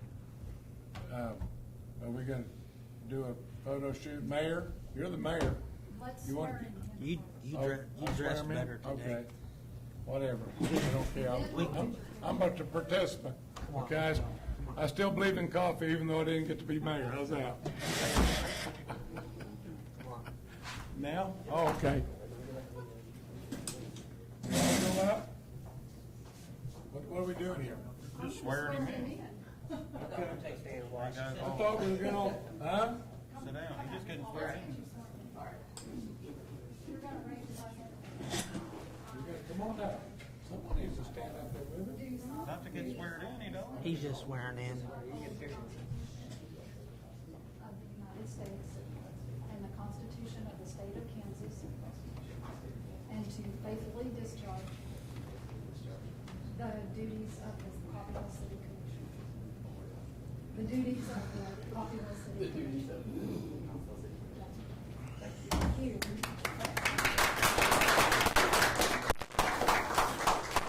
Okay, Welcome now, aboard, Paul. you get yourself organized for a picture. Is that what We you can want do to it, we can do it after. We can do it a little later. We can do it after the meeting. That'd be great. All right. Okay, what's the next item here? City manager's report is item number 14.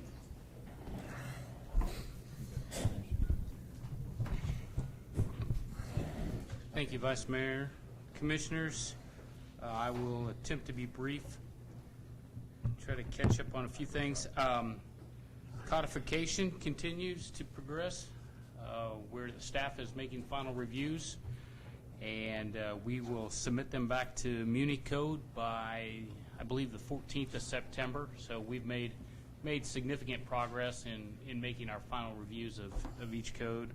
Paul's committed some days to spend with us to get those finished. We will have a bid opening for roof repair at the city rec. That'll be Thursday this week. It's something that's been needed to happen for a while. Need to let you know the water plant has begun a free chlorine burn. So they've switched over, beginning Monday, they switched over to chlorinating just with free chlorine for a few days, and then we will begin systematic flushing and try to prevent slime growth in our distribution system. So it's a biannual event. You know quite a bit about that kind of stuff. I know a little bit, yes. About slime growth. I know a little bit about slime growth as well, but more about preventing it. Okay, great. Something that's kind of a moot point now is going to let you know that Atmos had finalized the easements for the gas line to the new generation, so contractors will be on site this week to start constructing that. But as you've already heard from Mike Shook, that the project is ahead of schedule, and so that report has kind of already been made. Good news. We will begin interviews for fire chief next week. We had 7 total applicants. One is in-house, 2 more that were in-state, and the rest were from out of state. So those interviews will begin next week. Along that lines, we have several other job openings within the city, most notably police officer, a dispatch. Also, we have a meter serviceman position and that's in the water utility. We also will be having, if it's not already posted, we will have a meter reader position, and also apprentice utility person in the electric generation. So, pardon me? And we just posted it for a firefighter today. So, and that is the result of Captain Bastian's retirement, I believe. Okay. Staff is in the process of updating the capital improvement plan, so that will be, we're working on that. Street projects are going smoothly. The surface seal has wrapped up. 9th Street, and you can see progress along there. The sidewalks, we anticipate being completed, we believe, this week. They were working over the weekend to try to get that completed. And hopefully, what was that, the sidewalk? For the sidewalk portion of it. And as soon as the sidewalks are completed, then they'll come in and finish the street pavement. How's that whole project going? I believe it's going well. Substantial completion, I think, was set for September 14th. So, and the sidewalk portion, I believe, was August 15th. They've got a couple of rain days figured in there. Plus, like I said, they're working pretty diligently to get that completed. So that would be a nice treat for somebody if they wanted to move a house. It'd be tremendous, yes. So it's been, I know, an upheaval for the people that live on that street, but they're going to really enjoy it once it's completed. Let you know that Debbie Riley is retiring from the police department dispatch, so there's going to be a retirement party for her on August 24th. That'll be from 1:30 to 3:30 at the PD. So that is, I believe, next Wednesday, a week from Wednesday. And right before we came tonight, we got our latest design back from WSKF Architects on the standalone facility. I have about all I've been able to do is print it off. I haven't even looked at it. We met with them, spent a majority of the day trying to make final adjustments, and Crossland is working up the budget numbers on that design to see how we've come in budget-wise. So we're keeping our fingers crossed, but we took your suggestion, and we didn't leave the room until we had something done. So we should know within the next couple of days, once Crossland was able to put the numbers to it.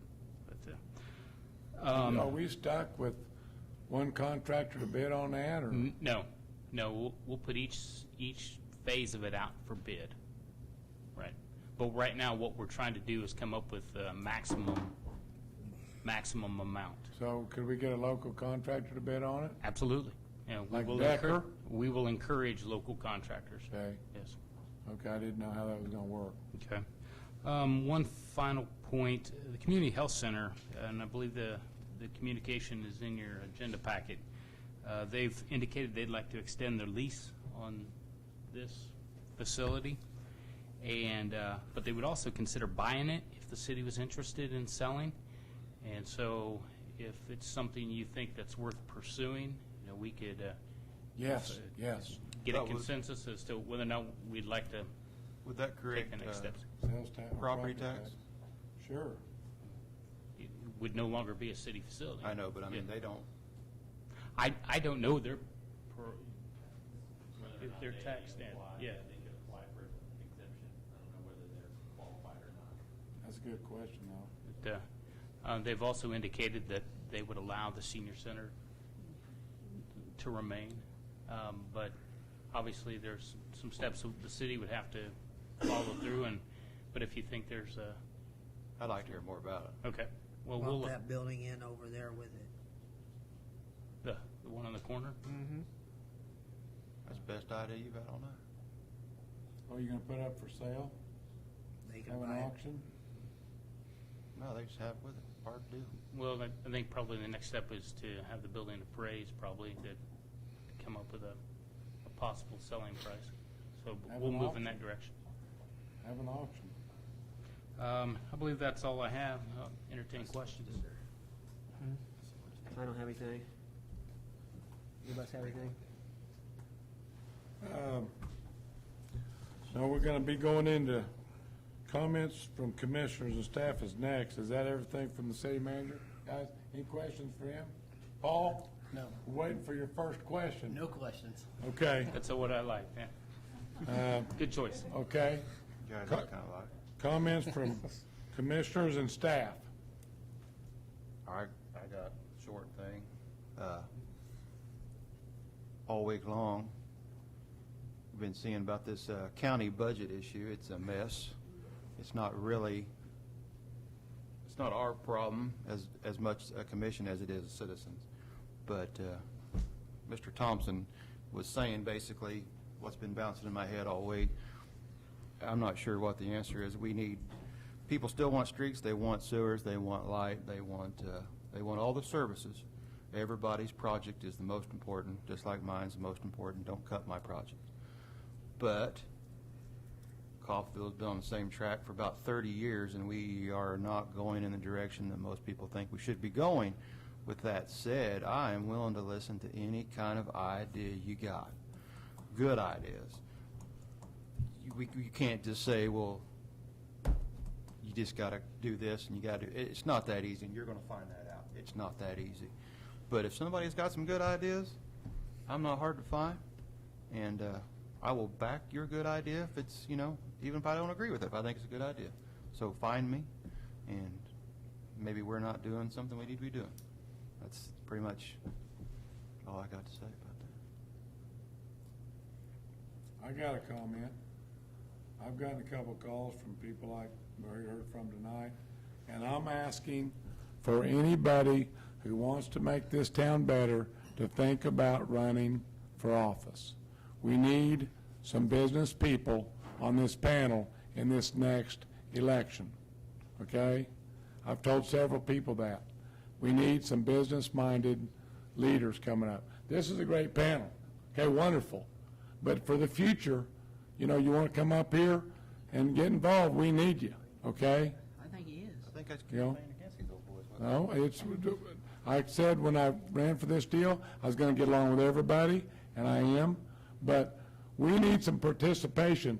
We have said here in the past, Chris, I know you've praised some of these old boys and some of these guys, the past. We had business people. We had community involvement. And we need that for the future. We need people to get involved. I really enjoyed Tommy coming up here, okay? I think it's a good thing. I think there was some negative discussion that he was saying that. I've already heard that, okay? There was negative discussion amongst this room about him coming up here, and I disagree with that. I feel like we need the business people that are paying those taxes. I've been feeling it for a long time, and I think we have a serious issue with the tax. I know my dad is, as an adversary, as I was talked about in the paper, has talked about it. And we have some issues right now. We're spending $15 million on everything we spent for a tax that we voted for remodeling this building over here. $15 million. We voted for a remodel over here for the Boys Club, the library, and that building, and we're spending right at $15 million. Now, I'm fine with it. We're there. But if we want to talk about the future of Coffeyville, we need people involved. And this commission listens. I've seen it. I've seen this commission. The people come up and they listen, okay? And we need people. That's what we got to have. I'm really tired of getting phone calls from people that I've already talked to and asked them to get involved, and they haven't done it. So that's what we got to have. We're a small community. We talk about the board, the CRMC, trustees, and this. We don't have enough good people to go around, okay? We don't have them, and we need them, and I'm very happy when people come up and talk about it. I'm very politeful to them. I think we ought to respect everybody's decision when they come up here. I'm very happy to have Paul on here. Thank you. Don't know him, barely know him, but know of him and met him a few times. And I want to congratulate our mayor for taking the position back over. And that's all I got to say. Thank you. I want to, I think that business people are great, but we need average, everyday citizens too. They feel the pain. They feel the stretches too. I want young people to get up here, just like Mr. McLeod did. Like I said, great deal. And I'm not trying to cast stone.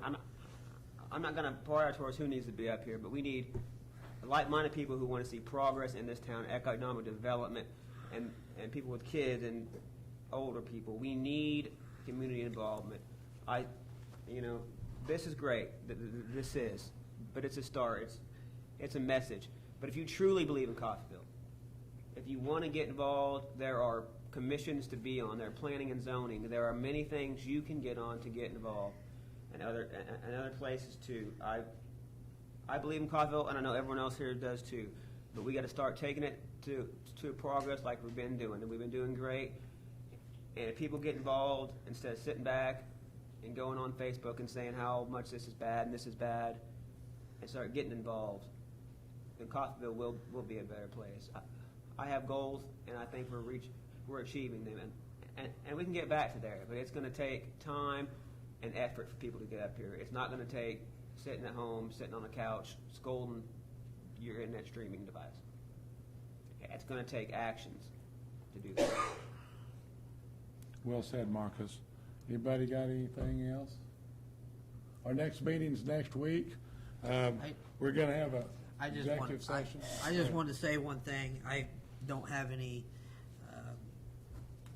political speeches to make or anything, but I just wanted to say that I appreciate the commission's confidence in electing me to serve the city of Coffeyville. I also want to say I appreciate the confidence in the city staff and the confidence of the city, the citizens of Coffeyville, and I will try my best not to let anybody down and try to conduct myself in a manner that is becoming of a mayor of the city of Coffeyville and serve the citizens to the best of my ability. I appreciate you guys' confidence. Thank you. Thank you. You're welcome. Thank you, Chris. Okay, we're going to be going into executive session. for non-elected personnel. Vice Mayor. Oh, I'm sorry. For city staff. I just wanted to make a quick plug for our Brownfields program. The city's got 3 grants, a cleanup grant for a bicycle trail and 2 assessment grants. We had our consultants in and talked to Rotary, I believe it was last week. As they said, they had a pretty good turnout and good meeting. Our trail project was actually featured at the KDHE Brownfields and Environmental Conference this year. I heard several great things. Me and Chuck were able to attend. Sounded like it was one of the best consultant presentations from the crowd that we were hearing from. We are still working on getting that trail started from 4th Street to 1st Street. That's the first phase. We're also looking for properties for assessment. We have a hazardous assessment and we have a petroleum assessment. We need to continue, we're continually looking for those properties. We can assess your property, tell you what's there. We can help, if they find something, we can help you get it cleaned up with cleanup planning. At the same time, I want to make sure everybody knows this. This is not a program for, if we find something, you have to clean it up. It's for your information. The EPA is not going to come in and say you have to clean it up. A lot of these things that are found are part of orphan sites, so there's funding to get those cleaned up. But I just wanted to make that plug that we were recognized at the KDHE conference last week for that trail project, and that we're still working on it. It's been slow coming, but hopefully we get some movement going, and we're still looking for those sites to assess. So. That was about a year ago. We met in this room and heard from the Brownsfield people out of Kansas City. Yeah, I'm glad to hear that's going. I think that's a really great deal. I mean, they're paying for it, right? Yes, it's it's a freebie to the city. We get to make a trail. What's that going to cost the city versus them? I mean, it's been a year. There's $40,000 that the city's either through donations, other grants, matching funds to a $200,000 cleanup grant. So there's only $40,000 that the city in some way is on the hook for. So that's a great, we're getting quite a bit of bang for our buck. Like I said, I know the Rotary has already pledged a certain amount. I don't remember what it was, but there's always, I know Marcy Roberts with the Coffeyville Area Enhancement Foundation has been a big help. She's gone out and she's found a couple other grants to help with the trail project to continue it on as well. So we're ongoing. Thank you, Thomas. Thank you. Any more city staff? Okay, I guess we're ready to go into executive session and talk about non-elected personnel. We'll come back out and we end. What are you thinking, guys? 9 o'clock. Good, thank you. A motion? Second? I'm going to drink water. Thank you.